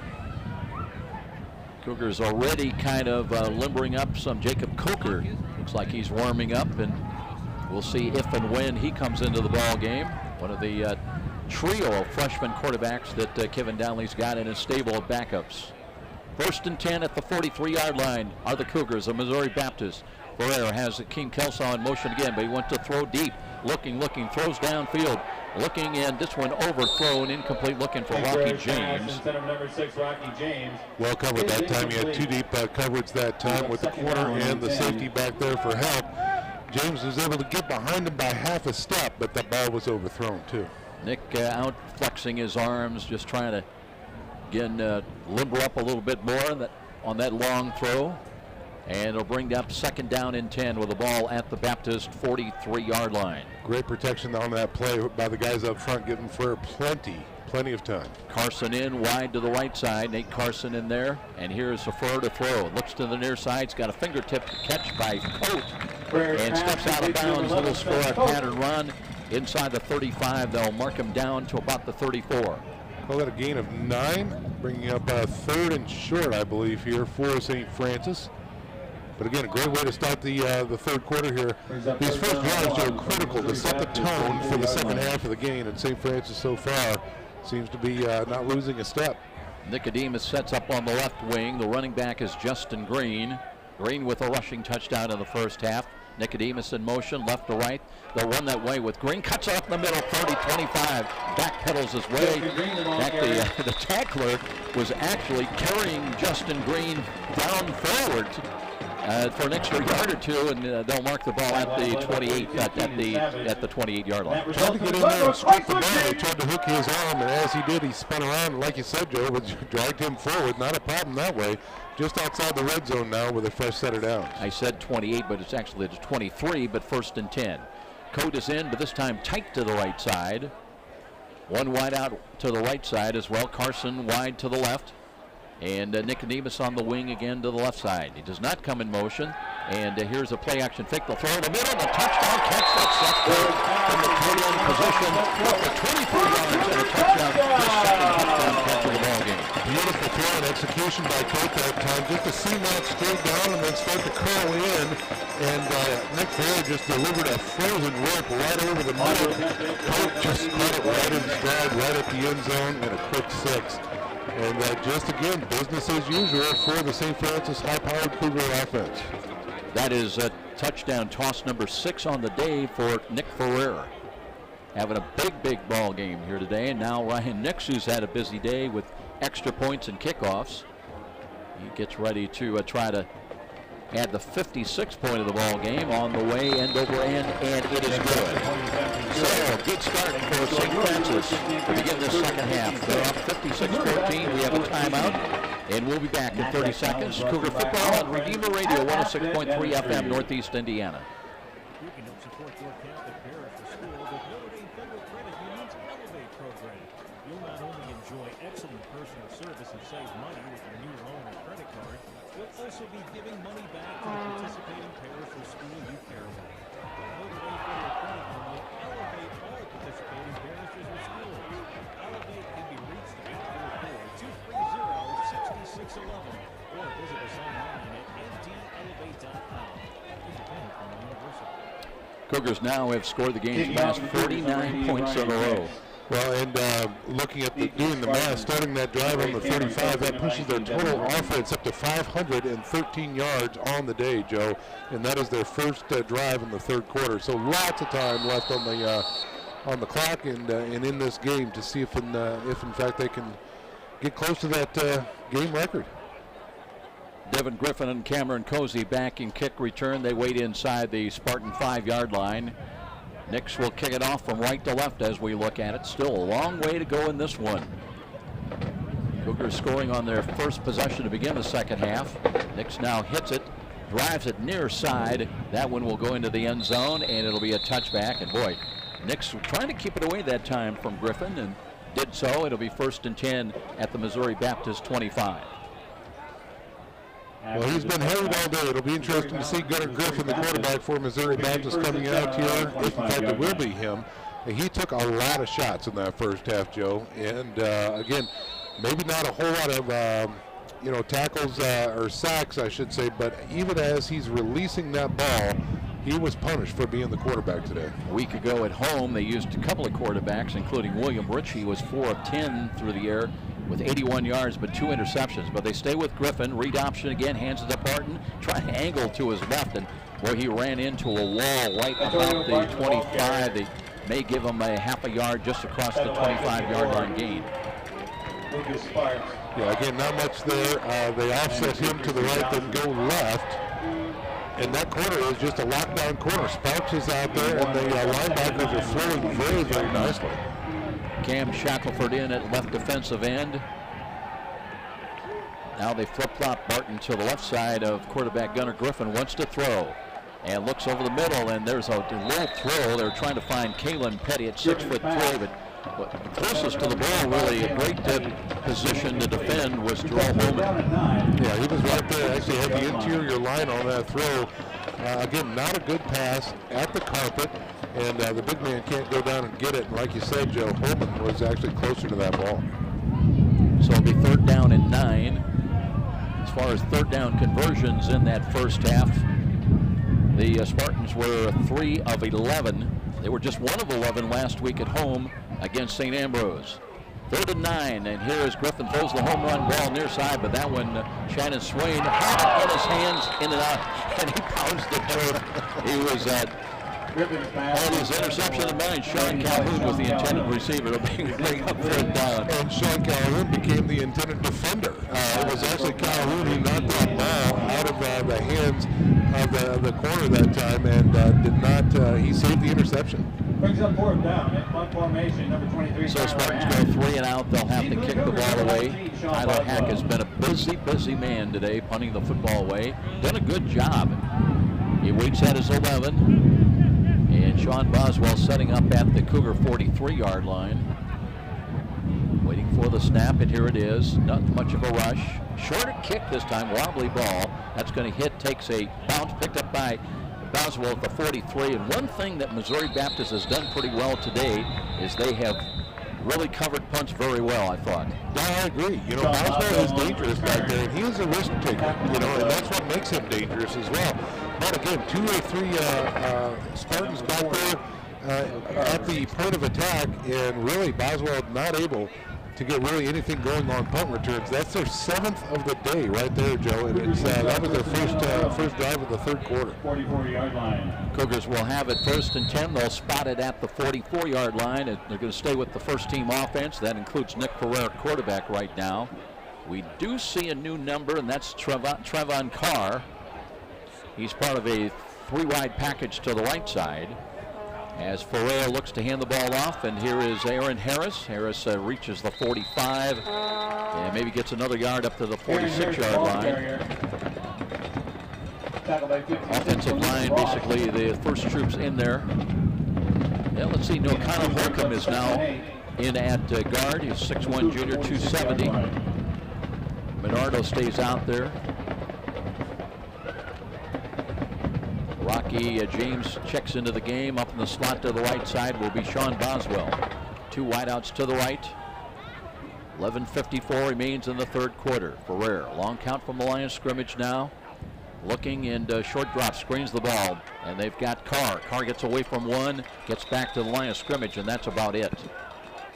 Again, good pursuit angles and good speed by that Spartan defense out there in space, limiting his abilities to get out there. Trevon Carr, he is a playmaker, you know, checking in 5'10", 210, and he is out of Leo. And just didn't get much there. Funny story for you, Sean. A couple of years ago, we were in Concordia working with the cell phone on the sidelines, and they didn't have a place, they didn't have a press box, literally. And Carr, at the time, I didn't know it was him. He intercepts the ball. I checked. They didn't know what his name was. None of his teammates. They said, hey, we call him Tiger. That was his nickname.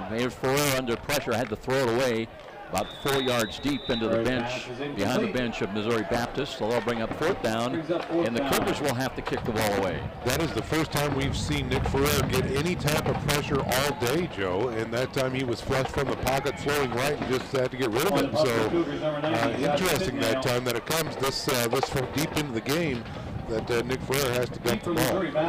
Beekert is on in punt return for Missouri Baptist. Waits at inside his 20 at about the 18-yard line. Spidnail to punt.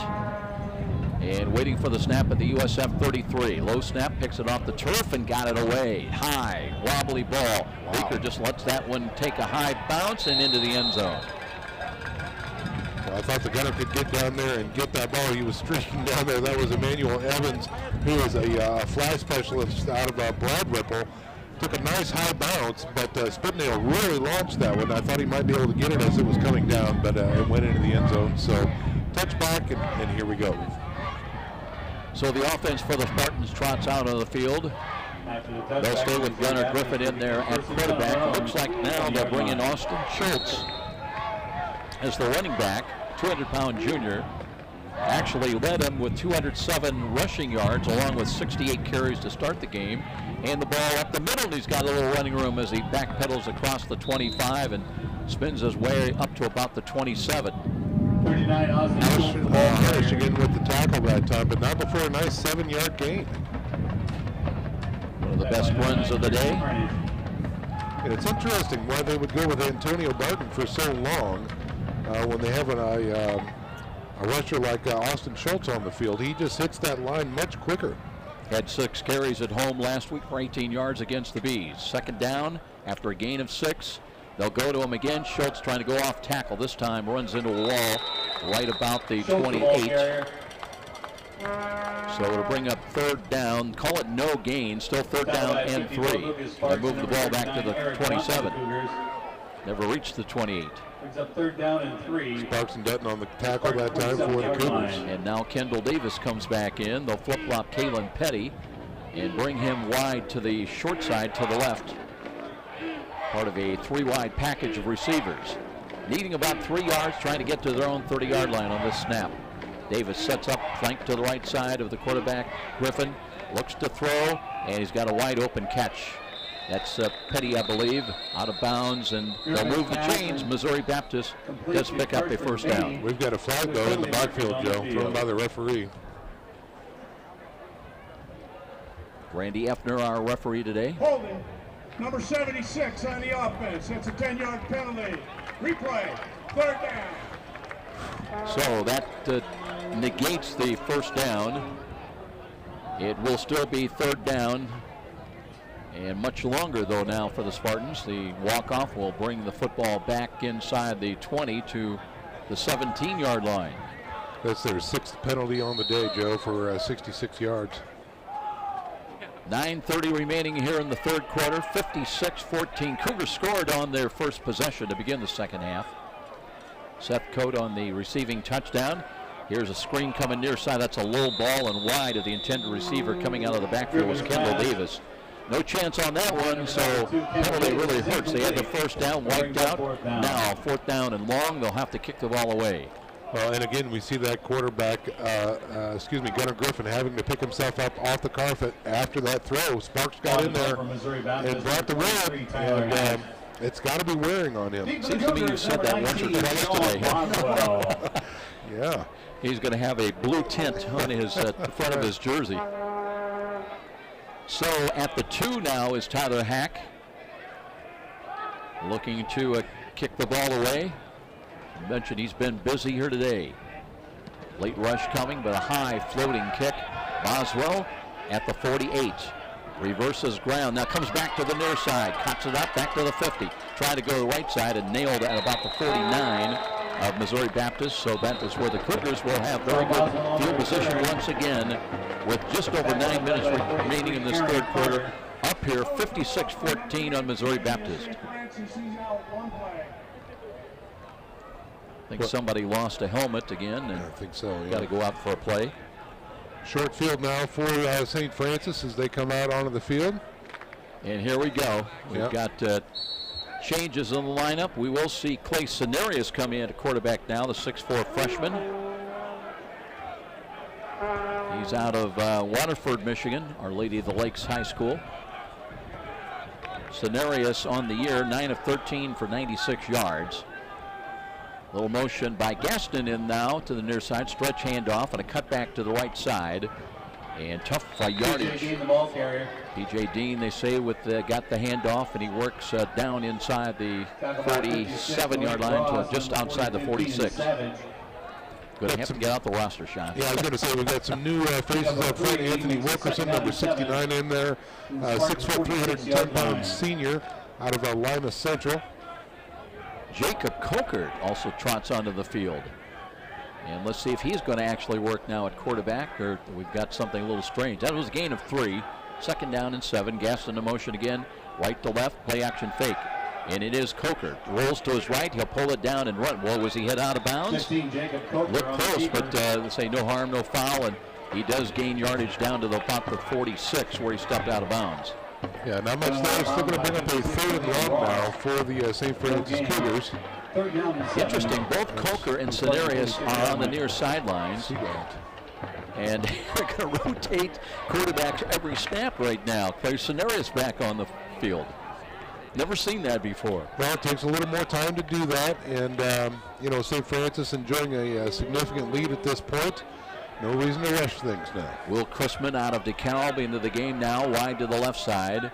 So it is going to be Cenarius back in there. Short drop, looks to throw the right side. A low ball that is caught. Was that Nicodemus? Yeah. I think he's still in there. And he's got a first down, so good throw. That was on the money that time by Clay Cenarius. 1st and 10 USF. They'll have it inside the 40 at the 39. And the result of that play is a Glenbrook dodge. And back comes Jacob Coker. He's 6'2", freshman out of Tecumseh, Michigan. You know these two guys would love to play next week and see a lot of time against Davenport. Right. That's kind of like going home for them.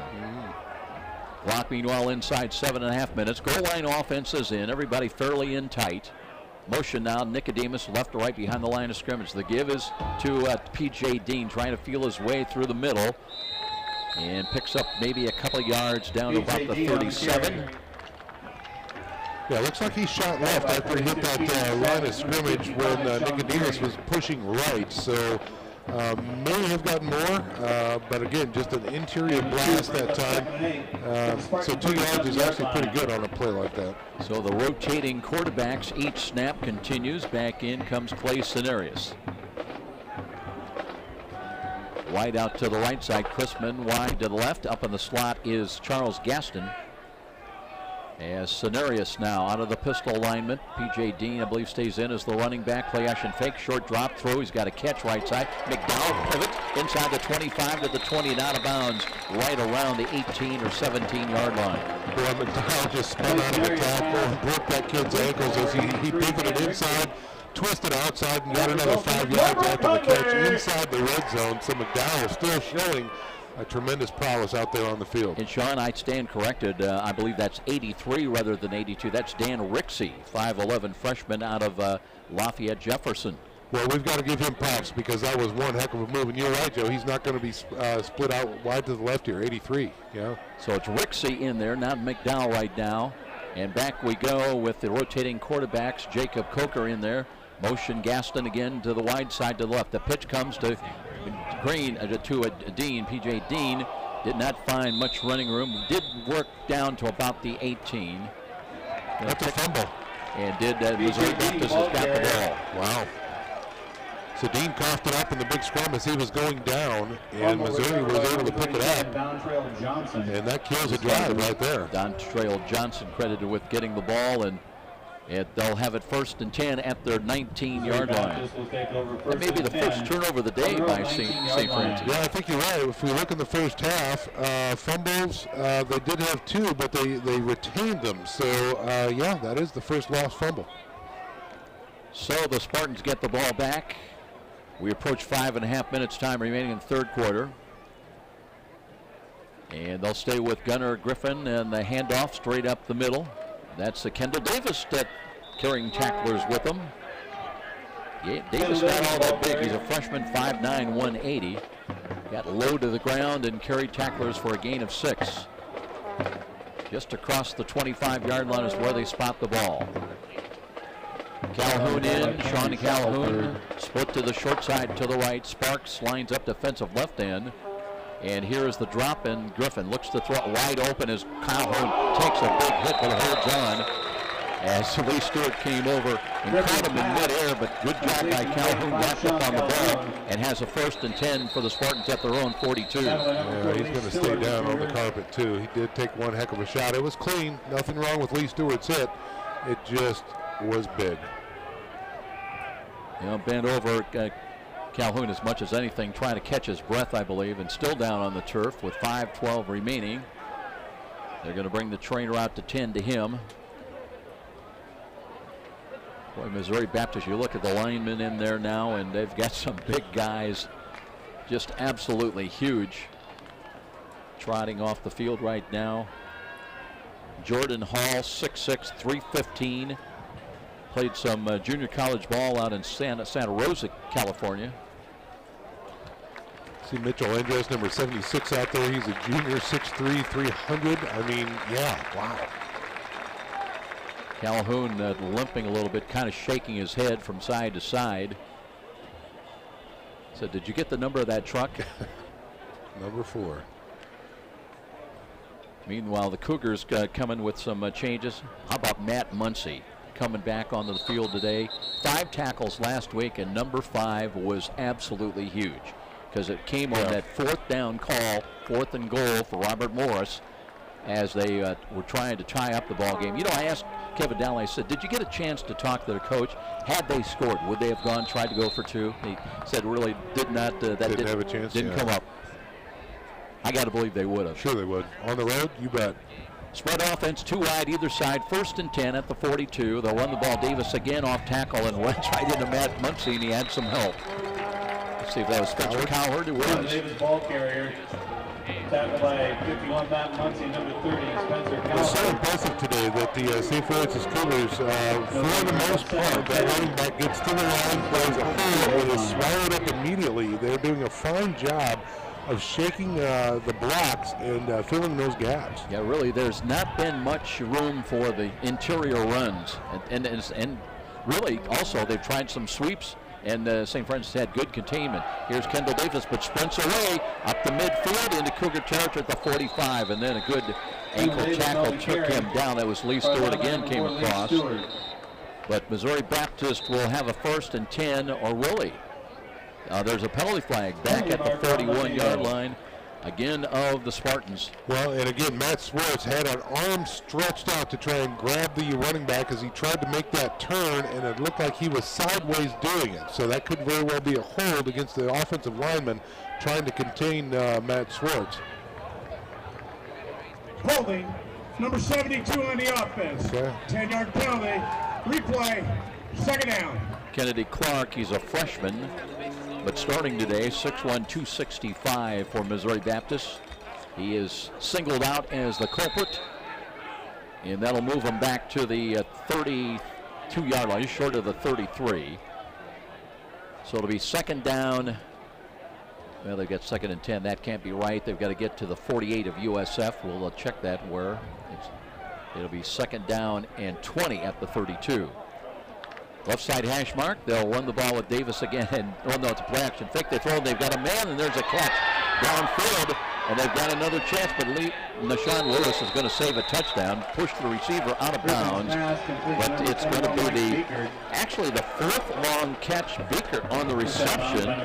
King had 2 touchdowns. They had another touchdown called back on a penalty. Not that one. They'll have it in the red zone and knocking on the door. Yeah, they've been on that play action, Joe. It was good enough to fire us up there in the booth. I thought for sure it was a handoff, but no, the play action worked to perfection for Missouri Baptist, and now they're inside the red zone. And Griffin finds that little extra when he needs it at times. Option run to the left side, pitches it to Davis, and again was able to evade a tackle and works down close to the 10. Pushed out of bounds by 54, Lucas Sparks of the Cougars.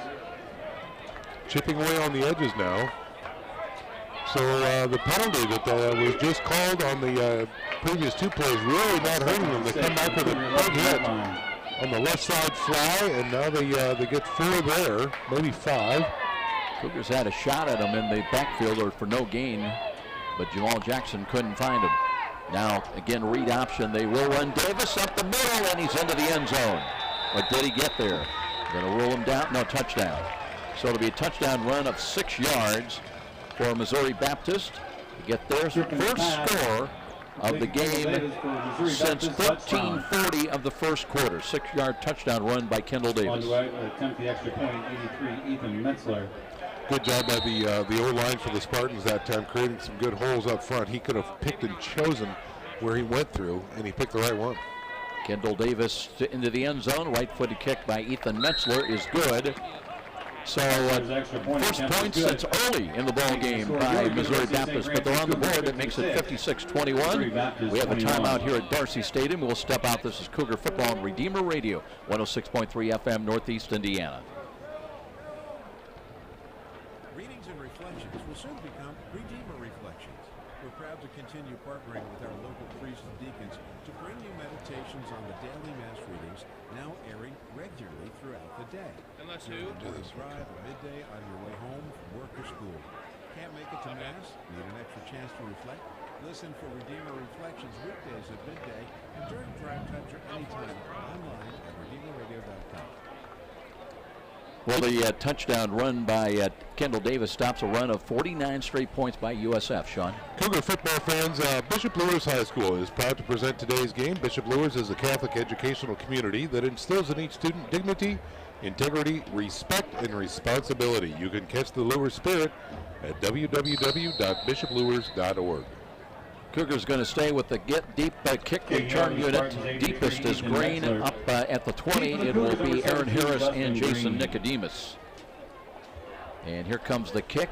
End over end, and Green looking for it, but instead gives way. Nicodemus across the 20, 25, 30. Runs into his own man. Spins now up to the 35. So the Cougars will go back to work offensively. Still just over 3 minutes remaining in this third quarter. 6 extra yards that time by Nicodemus as he pushes him away forward from the 30 and spins out and keeps those legs churning. And we'll see the quarterback du jour of the moment. They'll start out with this series with Clay Cenarius. 6'4" freshman quarterback. Chrisman onto the field. New running back out there. That's Ryan Sonater. Though you're familiar with him out of Bishop Dwenger. He has nails in the Wheaties. Sonater is a hard-nosed kid. Let's see what he can do up here in these leagues. So Cenarius out of the pistol now. They're bringing a safety up. They'll pitch the ball Sonater right side, looking for some running room. Stumbles and falls forward across the 35 up to about the 37, maybe the 38-yard line. Sonater back in his days at Bishop Dwenger doing a fine job, really being able to get skinny at that line of scrimmage and square up his shoulders when necessary. He was a big playmaker for the Bishop Dwenger Saints, someone that they could really rely on these types of downs to move some chains. And started out his college career at Siena Heights, then transferred back home. Wise decision. Agreed. Gaston in, wide, actually up in the slot to the near side. And it'll be 2nd down and 8. And stretch handoff, I'll give it to Sonater again. Spins and brought down back at the 35. They're coming through, anticipating the run. Ryan Sonater, the ball carrier.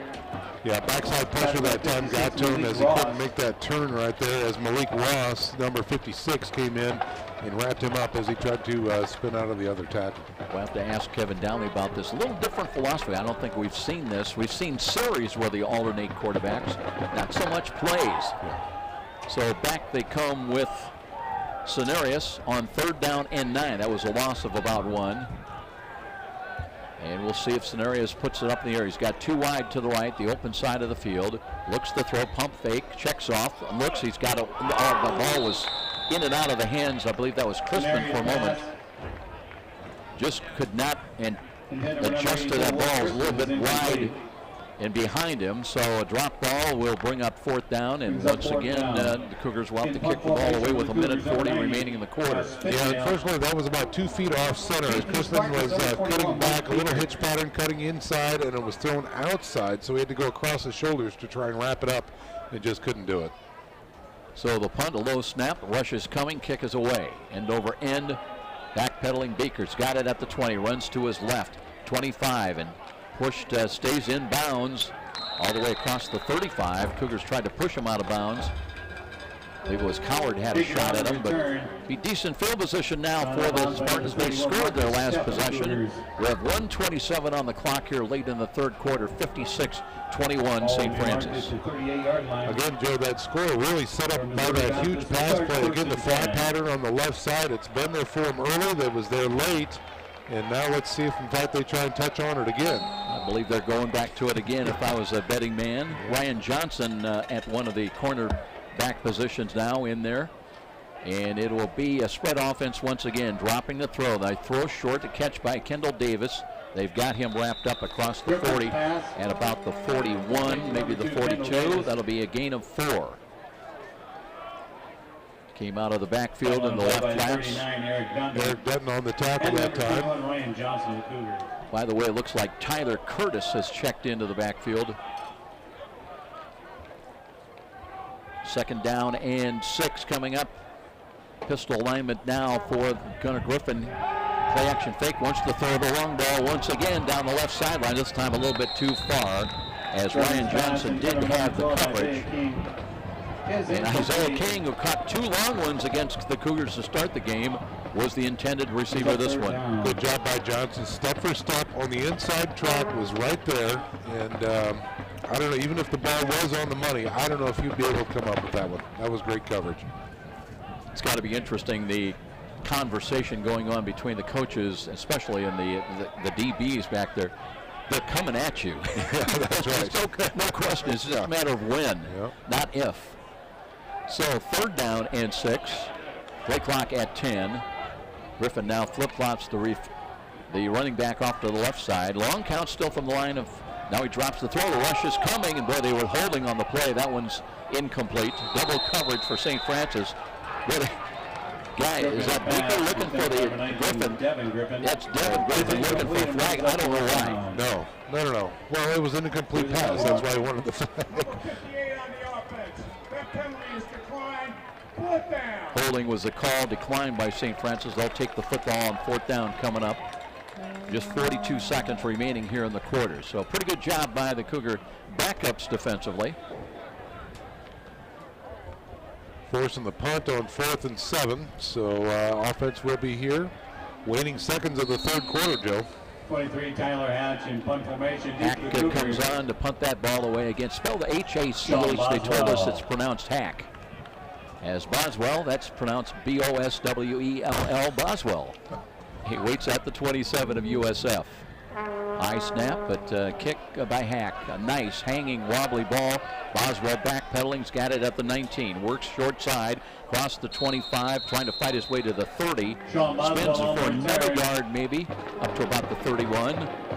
So the Cougar offense, again, we expect to see rotating quarterbacks. Once again, as a lot of new numbers, Trevon Carr will come out there once again this series offensively. Carr, you mentioned Sean Otto Leo, started his college career at Anderson University. And let's see, we've got, I believe it will be Cenarius to start on this first down snap.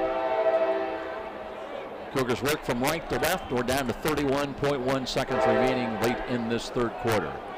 A long snap that's picked up by the running back, P.J. Dean, and gets back. He's going to lose yardage inside the 30-yard line to about the 29-28. That may be Sonata in there, Joe. 26. Yeah, 26. C.J. Miller. Good reaction, though, by Ryan, because that snap was closer to him, I think, than it was to Cenarius. And let's see, we're down to 1 second, so that is going to do it. We will not see another snap, but it'll be second down. That's a loss of 5. When we return to Darcy Stadium, it'll be the fourth quarter before us. 56-21 our score. Cougars on top, and we'll be back after this 1-minute timeout. This is Cougar Football on Redeemer Radio, 106.3 FM, Northeast Indiana.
Back to live action here at Darcy Stadium. It'll be second down and long, 2nd and 15. USF now works from left to right. They'll bring in Jacob Coker on this first snap to begin the fourth quarter. Sean Ryan into the offensive line. Boy, there is big trouble coming as Coker is dropped for a loss back inside the 15-yard line. Well, it's 2 bad snaps in a row. They're just not getting back to the quarterback in a straight fashion.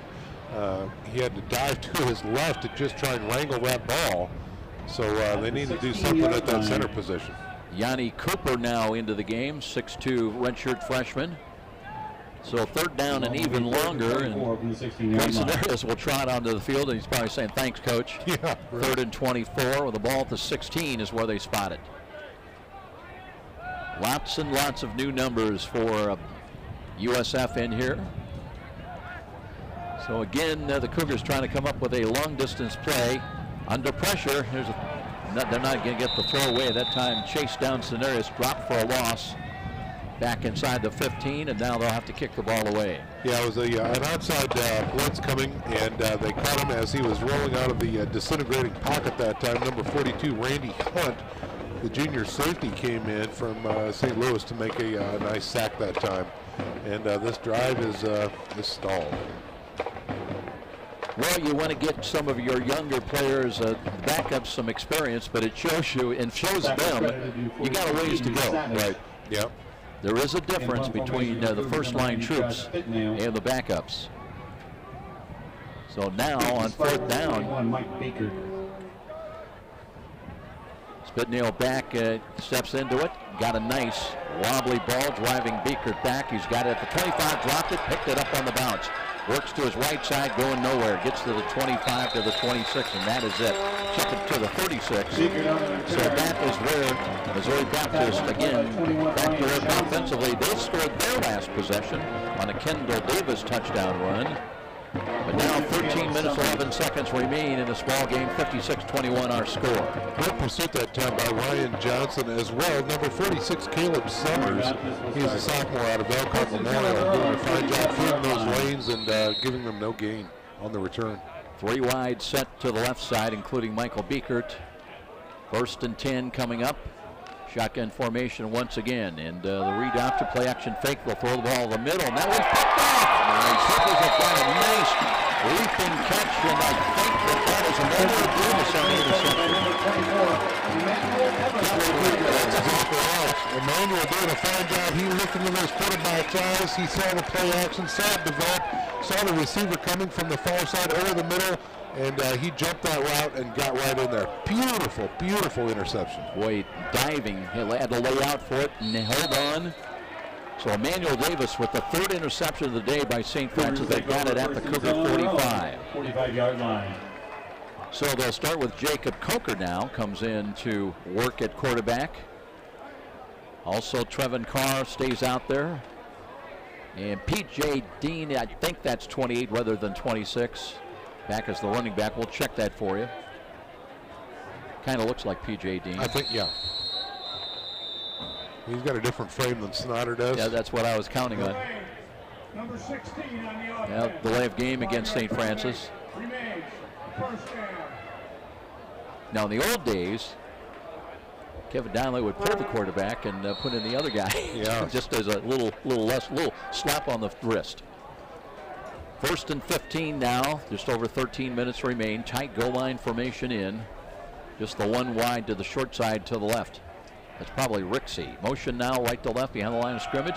Here's Dean trying to step out of the tackle. Works back to the left side and turns the corner and works back. He'll pick up the lost penalty yardage and he gets about 3 yards up to about the 47, maybe close to the 48 or 49. Wow. Dean should have been dropped for no gain whatsoever. He actually spun out of one, evaded another tackle who had him around the waist and gets a great 8-yard gain that time. Duke Blackwell also was out there. And now they'll bring Cenarius back in on 2nd down and 7. Cougars come up the line of scrimmage again. Chrisman will be sent wide to the short side to the left. 3 wide to the right. And Cenarius out of the pistol. Running back lined up behind him. Looks to hand it off. Here's a cut up. And they can only get about a yard to the 49 on that carry. Angled run to the left side. Yeah, not much for Dean that time as the defense again is doing the defense front 4 against the clean jerseys seem to have a little better time of it for Missouri Baptist. You know, I'm kind of interested how each of the quarterbacks come over to the sideline, and of course they're rotating each play. You wonder, are they looking ahead, you know, with the quarterback that's waiting to go in after the next snap and kind of calling plays, anticipating what the situation might be. Interesting to be down there. Why don't you go down there? 3rd down and 6 coming up. Cougars trying to reach the 45-yard line now. Everybody coming up within about 8 yards. Well, they dropped 2 safeties back now. Here's a throw to the left side, trying to feather it in. The ball in and out of the hands of Chrisman. Wow, I can't believe that wasn't flagged. The defender had no look at that pass whatsoever. His back was completely to the ball and in the face of Chrisman. And no flag. That's really interesting. So Spitnail will be called upon. He's had a lot more work to do in the second half than we saw in the first half. 4th down and 6. And Biekert back in punt return inside the 15, close to the 10. Deep to the Spartans, number 21. Still 11:23 remaining in this 4th quarter. Cougars trailed twice by a touchdown. Spitnail got a lot of leg into that one, driving Biekert back inside to the 6. And straight ahead across the 10 to the 11 on the return. Biekert on the return. This was a 39-14 ball game at halftime. And number 21. Cougars scored 28 points in the first quarter after trailing a couple of times by a touchdown. And now Missouri Baptist back to work offensively. We'll see Shatan Harris checking into the secondary. He'll be joined by Blake Schumacher out of Carroll High School, true freshman. And Emmanuel Davis, who just had the interception, back on the field once again. Spartans ball. They want to throw the ball. Looking on the out pass. That one, wow, that was to you, Sean. That one sailed high. It's so funny. I was watching Marcus step number 31. He had man coverage out here as he was lined up with that receiver, and he spotted that play from the beginning. He saw the ball in the air. He made the cut and saw it sail clean out of bounds. His head goes up thinking, oh, that could have been mine. Why didn't he throw it on target? I believe Griffin saw that as well, and that was a throwaway. Yes. Because that one was way high. The intended receiver was Cameron Cozy. Now it's 2nd down and 10. Again, they flip-flop the running back to the left side and handing the ball up at the middle and runs into a wall. Cougars with a couple of freshmen, Carlin Coleman and James Jamesich. Tyler Curtis, the ball carrier. Jamesich also out of Carroll High School, a true freshman. And it'll be 3rd down and 10 with no gain. Demute out there. And you get the point at this point, anybody that's wearing the silver helmet's going to be into this ball game in the final 10-40. Yeah, if you're not, it's your fault. That's what it is right there. Malachi Mannion also in there at defensive end now. It'll be 3rd down and long. They'll throw the ball, and that one was nearly intercepted out of the hands. Griffin's pass. And was that Yanni Cooper? I think it was Blake Schumacher. Yep. Number 20. He went up front. I think if he was 6'2" instead of 5'11", he may have gotten that one. Tell you what, he played so well his high school career at Carroll and had a lot of picks. Yes, he did. You saw him probably playing Dwenger and Lures several times. Dangerous kid. So now Hack in to punt, but he's a couple of yards deep in the end zone. Punt for the Spartans, 23, Tyler Hatch. Sean Boswell still out there in punt return. Waits about midfield. The Cougars will have great field position coming out of this. Boswell's due to run one back. Here's the kick, high, wobbly. Boswell, he's got it at his own 47. Steps around one tackle, works to the left. No, that's Nate Carson, I think, wasn't it? Let's check it. Check that over. That's Carson, yeah. Number 15. Does get it to the 45-yard line of Missouri Baptist. And now, again, we've got 41, Colton Harness. a Spartan down. And 42, So there'll be a little bit of delay. Sun coming back out now, Joe. It's just been a spectacular day here. It's just absolutely beautiful at the University of St. Francis. Hope everyone is enjoying their day. If you're out in the garage or listening somewhere, hats off. What a great day. Maybe you're up on the lake. Yeah. The radio on. You know what they need is they need a Saturday Mass on the water. Maybe we'll work on that for next day. You got the ends with the powers that be? Yeah. Well, wouldn't that be neat? It could very well be neat. Go up after Cougar footballs. Maybe Lake James or Wawasee. So the Cougars will have it 1st and 10 at the Spartan 43-yard line now. Just over 10 minutes remaining in this ball game. I've got an idea too. I want to float past you. I'm all ears. Okay. Cenarius out of the pistol now. We'll check the running back. It's been a lot of personnel changes since a little motion to the left side. That may have cost him a penalty. We did hear the whistles blow. It was Kyle May. Delay of game. Joe, you've seen the announcement from the University of St. Francis. Brand new chapel in the works on the far side of Mirror Lake here. It's going to be right on the water on the far side here. What about after the game we set up a ferry and we go across Mirror Lake on the ferry over and dock right there at the brand new chapel after that gets built. Be like the Jordan, right? I like it. Jordan. You know, yeah. 1st and 15. And they stay with Cenarius dropping to throw. Lost the ball. And that's going to be a fumble. It's picked up and a run right side. Won't get into the end zone, but they'll have it 1st and 10 inside the Cougar 15-yard line. That was picked up, I believe, by Eddie Calderon. I don't know, but I agree with the call, Joe. His arm was clearly moving forward. I think the ball actually flipped out at the top of the arc. But there was no one really contesting this call. Let's go to a video replay. Yeah, sorry. Missouri Baptist. So another turnover, and that'll be ruled a fumble recovery. Cougar 19-yard line. And Missouri Baptist will have it at the Cougar 19. Gunnar Griffin's gone all the way here today at quarterback. And let's see if they got Kendall Davis back in there as a running back. They'll hand the ball to him, curls up the middle, and is stopped right about the 17-yard line. Ran right into Matt Muncie's hands. By 51, Matt Muncie. He'll gain about 2, second down and 8. Muncie didn't just stop him. He just drove him right back. Again, this late in the day, a lot of defenders might just stop that running back. Muncie put his legs into him and drove him right back after the initial hit. Oh, he's going to be a part of the highlight film from last week, and they may call that the stop. Here's Davis now trying to slide off to the right side. Did work his way to the 15. Davis, the ball carrier. Matt Muncie, in case you missed it, was part of that fourth down saving tackle that prevented Robert Morris from scoring. They had 4 straight shots starting from inside the Cougar 1. And the Cougars with the goal line stand to preserve a 28-21 lead and a victory. Now it's going to be 3rd down and 6. Approaching 8.5 minutes time remaining in this ball game. Pistol alignment now, and they wanted Kendall Davis. He started skipping his way to the left side, and Griffin said, no, you're supposed to be on the right. There was movement, but now here's the snap, and they'll look to throw the ball to the right corner, and that one is wide and incomplete. Griffin's pass. And once again, you talked about it. Leonard Griffin's going to be picking himself up from the turf. That's exactly right. And it looked like that time he had great pressure from the defender. Colin Coleman, number 91, got to him, and he was looking up at that beautiful sky. Griffin has probably spent as much time on the turf as standing on it here today. Yeah. Well, it'll be a field goal attempt. Field goal, 83, Ethan Metzler. They are 5 of 6 on the year. Long of 37s. This one from 32 yards. It's long enough, and it's good. Metzler, 32-yard field goal gets points on the board. That'll and make it 56-24 with the timeout here at Darcy Stadium. So let's step out for this 30-second break. Cougar Football on Redeemer Radio, 106.3 FM Northeast Indiana.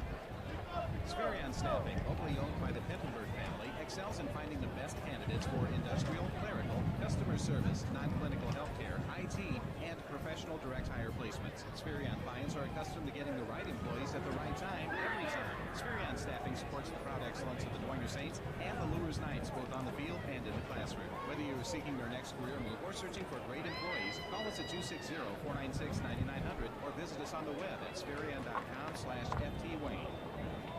So the lead is 32 points now with just under 8.5 minutes time remaining as Metzler hits the field goal from 32 yards out. Taking off from Missouri Baptist, 83, Ethan Metzler.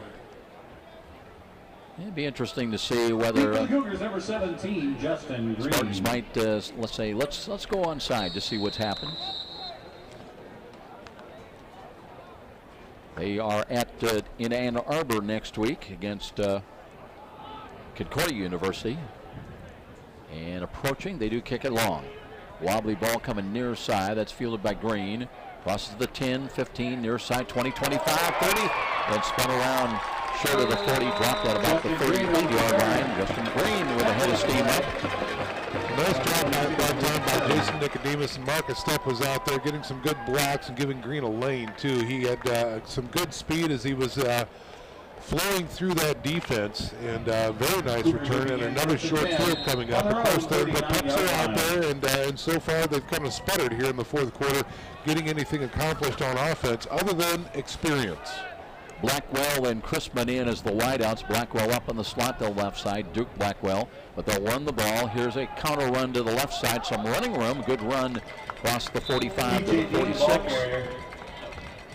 P.J. Dean got the call once again. One of his best runs as he'll pick up about 7 yards. Yeah, great counter that time. Again, starting right, flashing left, and then going back through the middle. And it paid off for a nice 7-yard gain. Plays Cenarius in at quarterback now on the alternating swaps of quarterbacks with Coker. Motion now right to left by Blackwell, but they'll run the ball again up the middle and trying to get to the first down. Looks like they got it, or very close to it. One official marks it a little bit short of the 49. And, well, they move it back to the 48-yard line. So it'll be 3rd down a yard. For Missouri Baptist. So Cenarius. And the Cougars also with Chris Smith, who's checked in as a wingback. Smith, a big kid, 230, redshirt freshman out of Indianapolis Pike. Comes in motion now to the near side. That's the way they run. And second effort, nice diving attempt by P.J. Dean. They had him tripped up at his own 39, but he falls a couple yards into Spartan territory. They'll mark him down at the 49. And that results in a Glenn great job by Dean. A little individual extra effort there at the backside to launch himself horizontally and fall forward for that first down. That's the rare first down in the second half for St. Francis, so a little confidence for these backups. As Cenarius back in there now, looking to pitch the ball to the right side. Here's P.J. Dean looking for running room and does find a little bit. Cuts inside the 45 and pushed out of bounds near sideline around the 43-yard line. Hats off to Sean Ryan, big number 68, that doing a great job as a pulling guard, getting out to the right side and clearing that lane for him as he was able to run by him. It's senior night. Sean is a senior, 6 foot 284, out of Bishop DeWinger High School. Wasn't a lot available for P.J. Dean, but got the block that he needed. Yanni Cooper now in also, wide to the short side. And they're staying with Cenarius at quarterback right now. Second down and 1. Gaston motion. They give the ball to him. Trying to get away from one. Now looking for running room. There is none.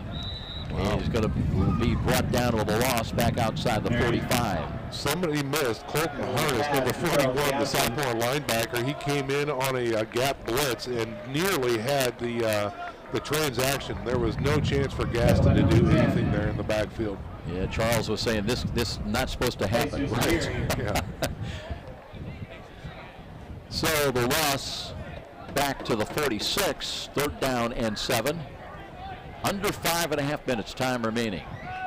Shotgun formation now for Cenarius. Motion by Gaston. Play action fake. They want to throw. Cenarius over the middle looking, sliding. A drop ball. That was Yanni Cooper going down and could not secure the football, and it'll bring up fourth down. Well, that's a tough one, too, because there was a good frozen rope type throw there, and the freshman just couldn't wrangle it in. He had an opportunity. It was in his breadbasket, but an incomplete pass. So Spitnell on to punt the ball away once again. Punt formation for the Cougars. Standing back around his own 40-yard line. Clock stopped on the incompletion with 5:16 remaining. Beekert's been a busy man fielding punts from Josh Spitnell today. Steps into it at the 45, and he's just going to let this one go, and it bounced high in the air and into the end zone. So it will be a touchback, and Missouri Baptist will have at least one more chance offensively. They have scored the last 10 points of the ball game on a Kendall Davis 6-yard touchdown run, followed after a fumble recovery, leading to a 32-yard field goal by Ethan Metzler. Again, some different jerseys, some different looks in here from the St. Francis Cougars on offense, leading 56-24. We're going to go with the experience package and get some of those other jerseys some more time on the field. Jack Givens checks in at a quarterback position. As will they run the ball? And no, it's a quarterback keeper. Sliding down. I can't blame Gunnar Griffin. He said, you know what? Life's too short. I paid my dues. I'm looking for the sauna after we get home here tonight. I'm just going to sit down on this ball. Gain of 1. He's going to need the sauna. He's going to need a truck full of ice and a sauna and some ice for the next couple days. Adam Neal also out there, one of the defenders for St. Francis. Poor Gunnar Griffin, I tell you what, he has battled though, just played his heart out, hit a couple of long touchdown passes to start the ball game that gave them hope of an upset here against St. Francis. Now they flip-flop the running back to the right side. Griffin wants to hand it off, does, and they'll get back. No, they're going to lose yardage just inside the 21. Curtis, the ball carrier. Not much there for Curtis, as it looks like number 32 was there for the St. Francis Cougars, Malachi Manion. And number 56, Jamal Manion's out of New Pal. Jamal Jackson also in on the stop. Is third down and 9. 10. Check third and 9. Under 4 minutes time remaining here at Darcy Stadium. Shotgun formation again. Low snap, but Griffin has to hurry. Throws it high. There's a catch, but not much there. Jacob Hill came up with the ball. Ryan Johnson hits him immediately. It's going to be a throw-in tackle for loss, bringing up a 4th and about 12, Joe, and the punt team once again coming on for the Trojans. Right now, a lot of the backups you talked about, Sean, in there, it's not been pretty from an offensive standpoint. We had just an explosion of points. 28, in fact, by the Cougars in the first quarter alone. But things have really slowed down here now in this 56-24 ball game. Cougars have not scored since the 13:27 mark of the third quarter on a 23-yard Ferrer to Seth Coate touchdown. Now we're going to take a timeout. Cougars take a timeout, so that leaves 3:08 on the clock. And let's pause for this 30-second timeout. Cougar football on Redeemer Radio, 106.3 FM, Northeast Indiana.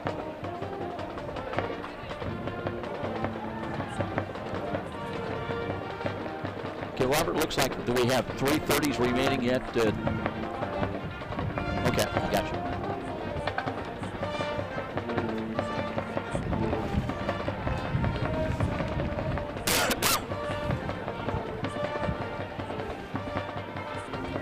Trojans.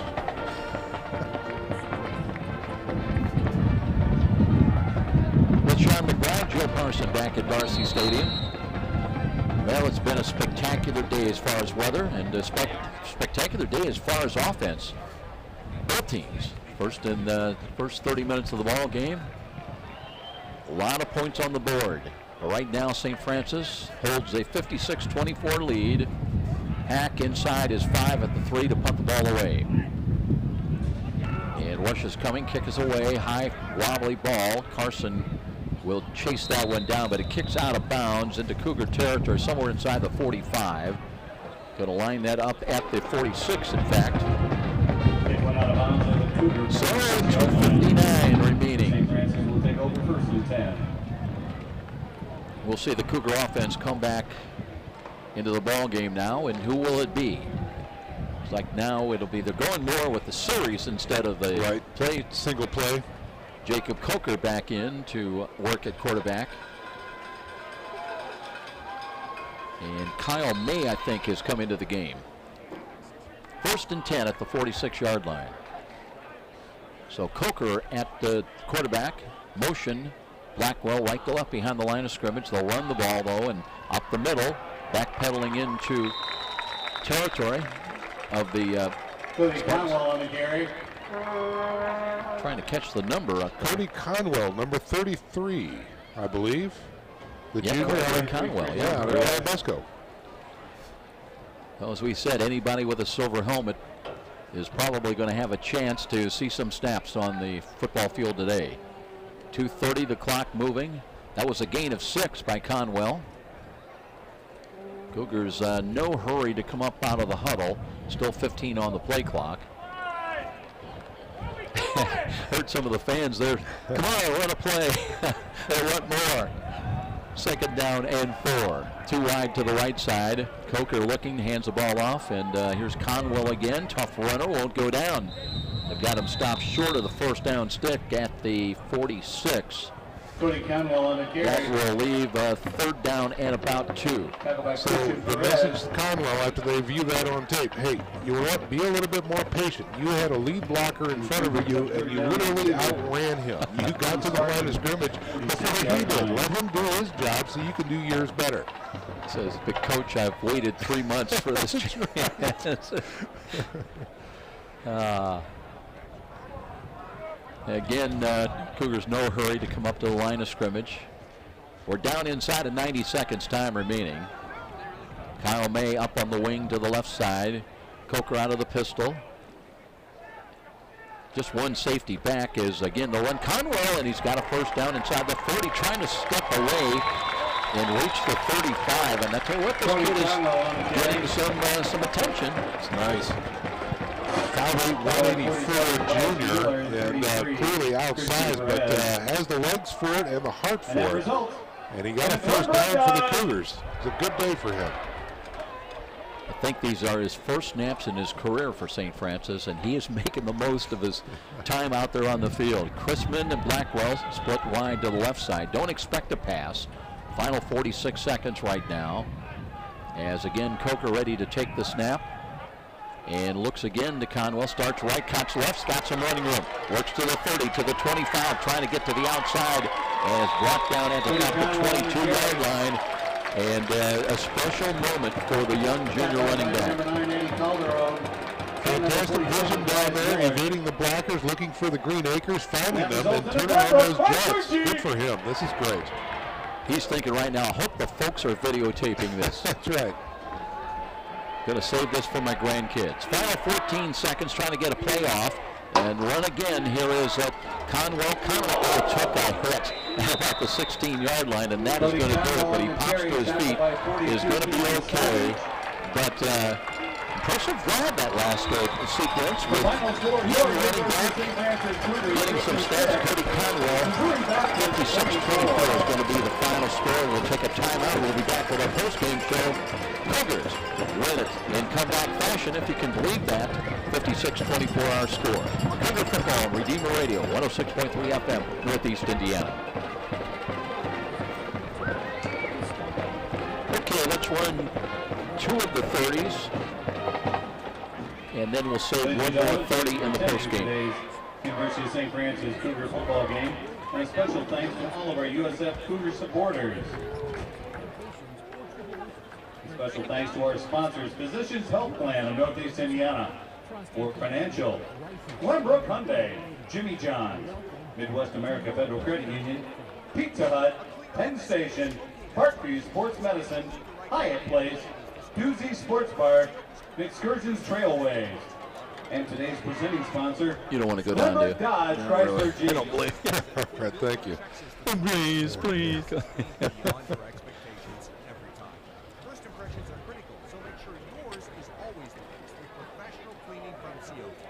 Best people, the best service. 483-2112 or online at cocos.com.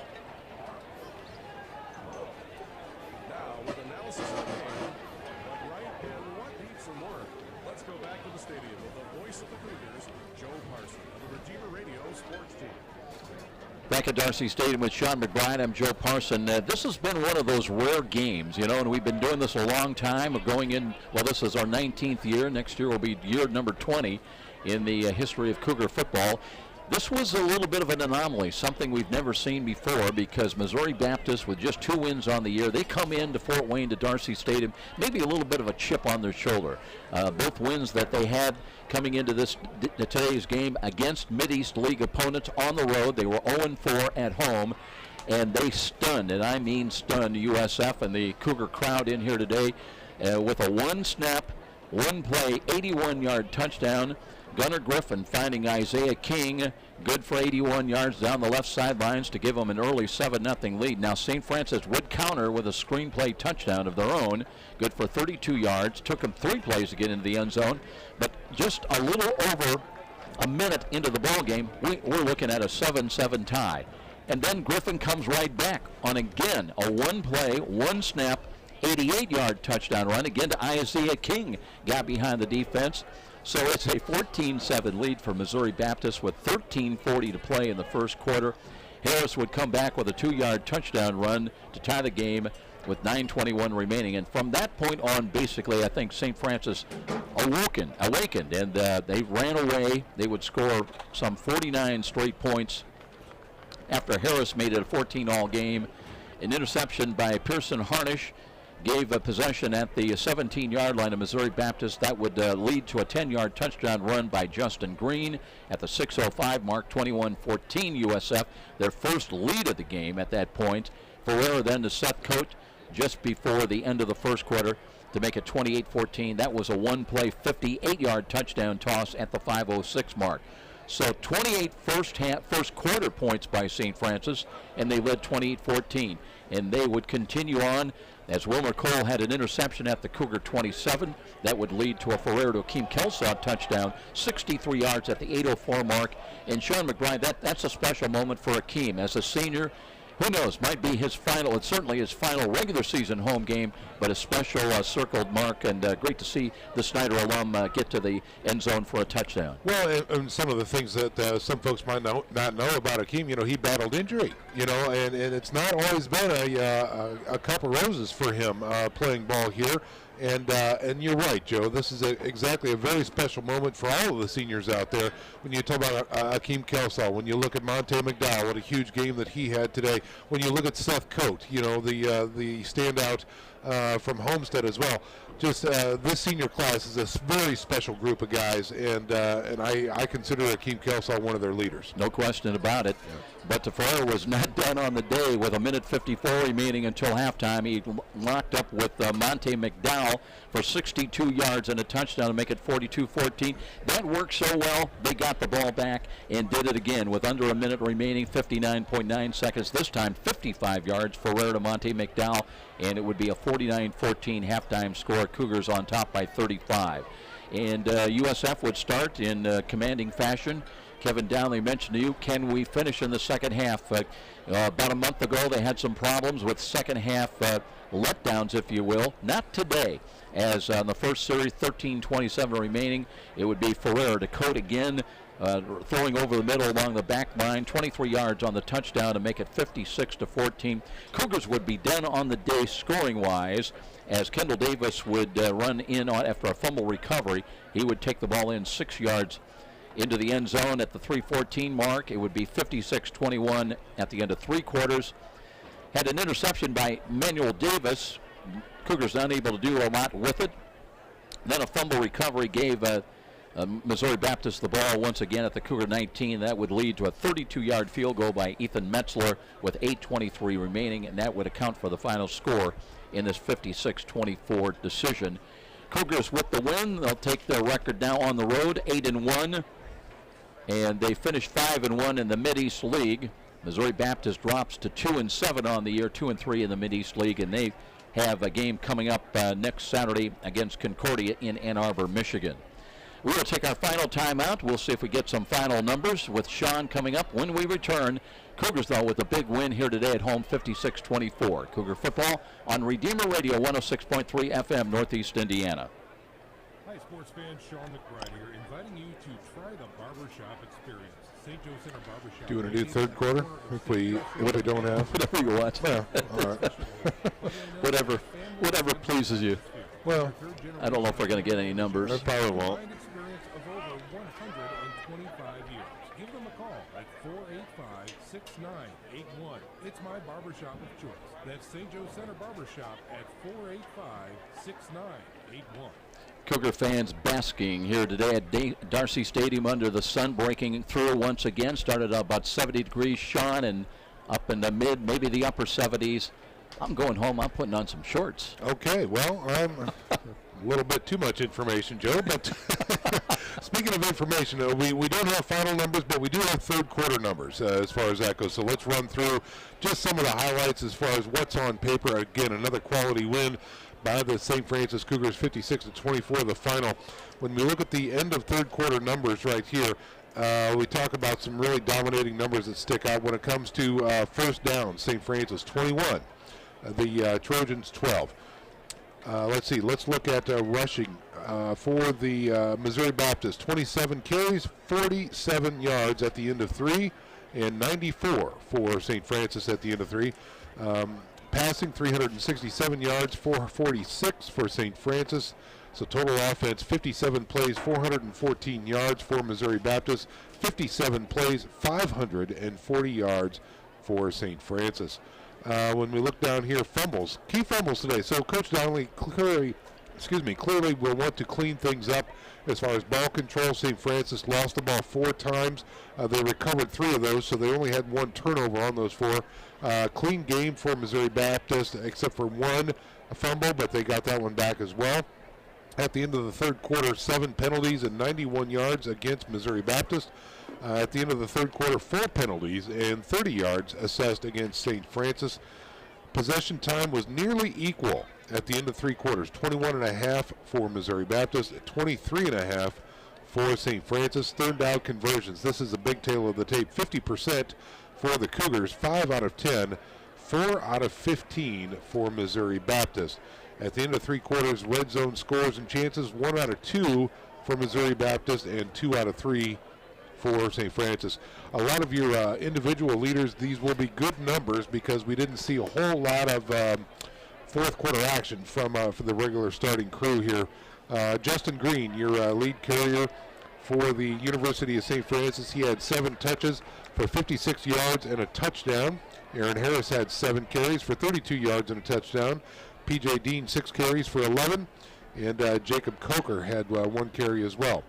Through the air, Nick Ferrer, 22 of 30 for 421 yards, 6 touchdowns on the day.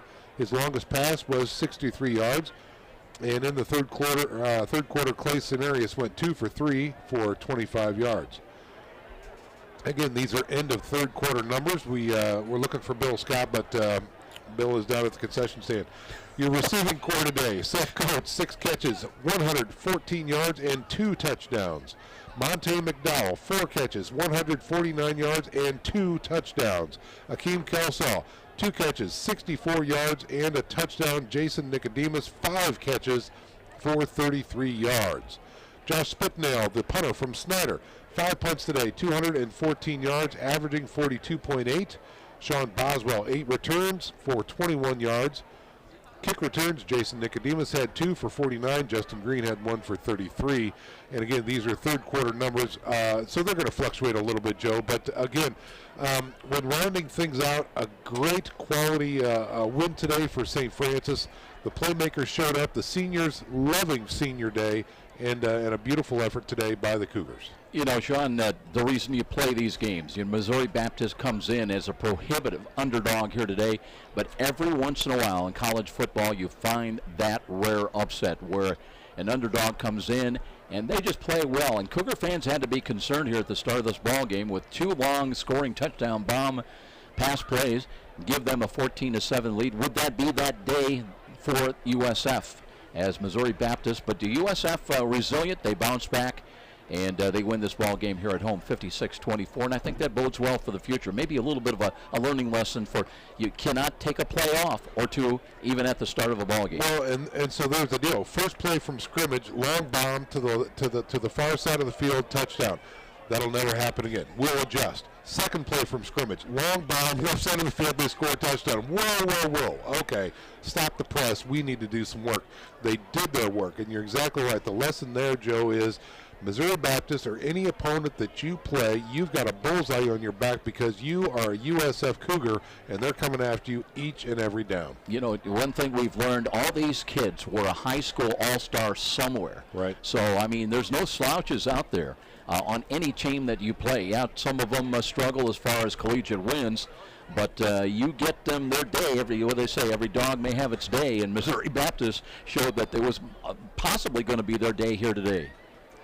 Well, that is going to wrap things up. The Cougars will take a 8-1 record now. They finished 5-1 in the Mideast League, a number 4 ranking. They'll go to Davenport. Panthers a first-year program, but 6-3 going into action today, and it'll be the first ever visit to the Grand Rapids suburbs of Michigan. Somewhere around Caledonia, Michigan is where Davenport is located, and we'll be on the air with a kickoff at 12 noon next Saturday. Pregame on Redeemer Radio is at 11:45. Cougars with a win, comeback style here today at home. They win it 56-24. Special thanks to our studio producer today. His name was Robert Scora.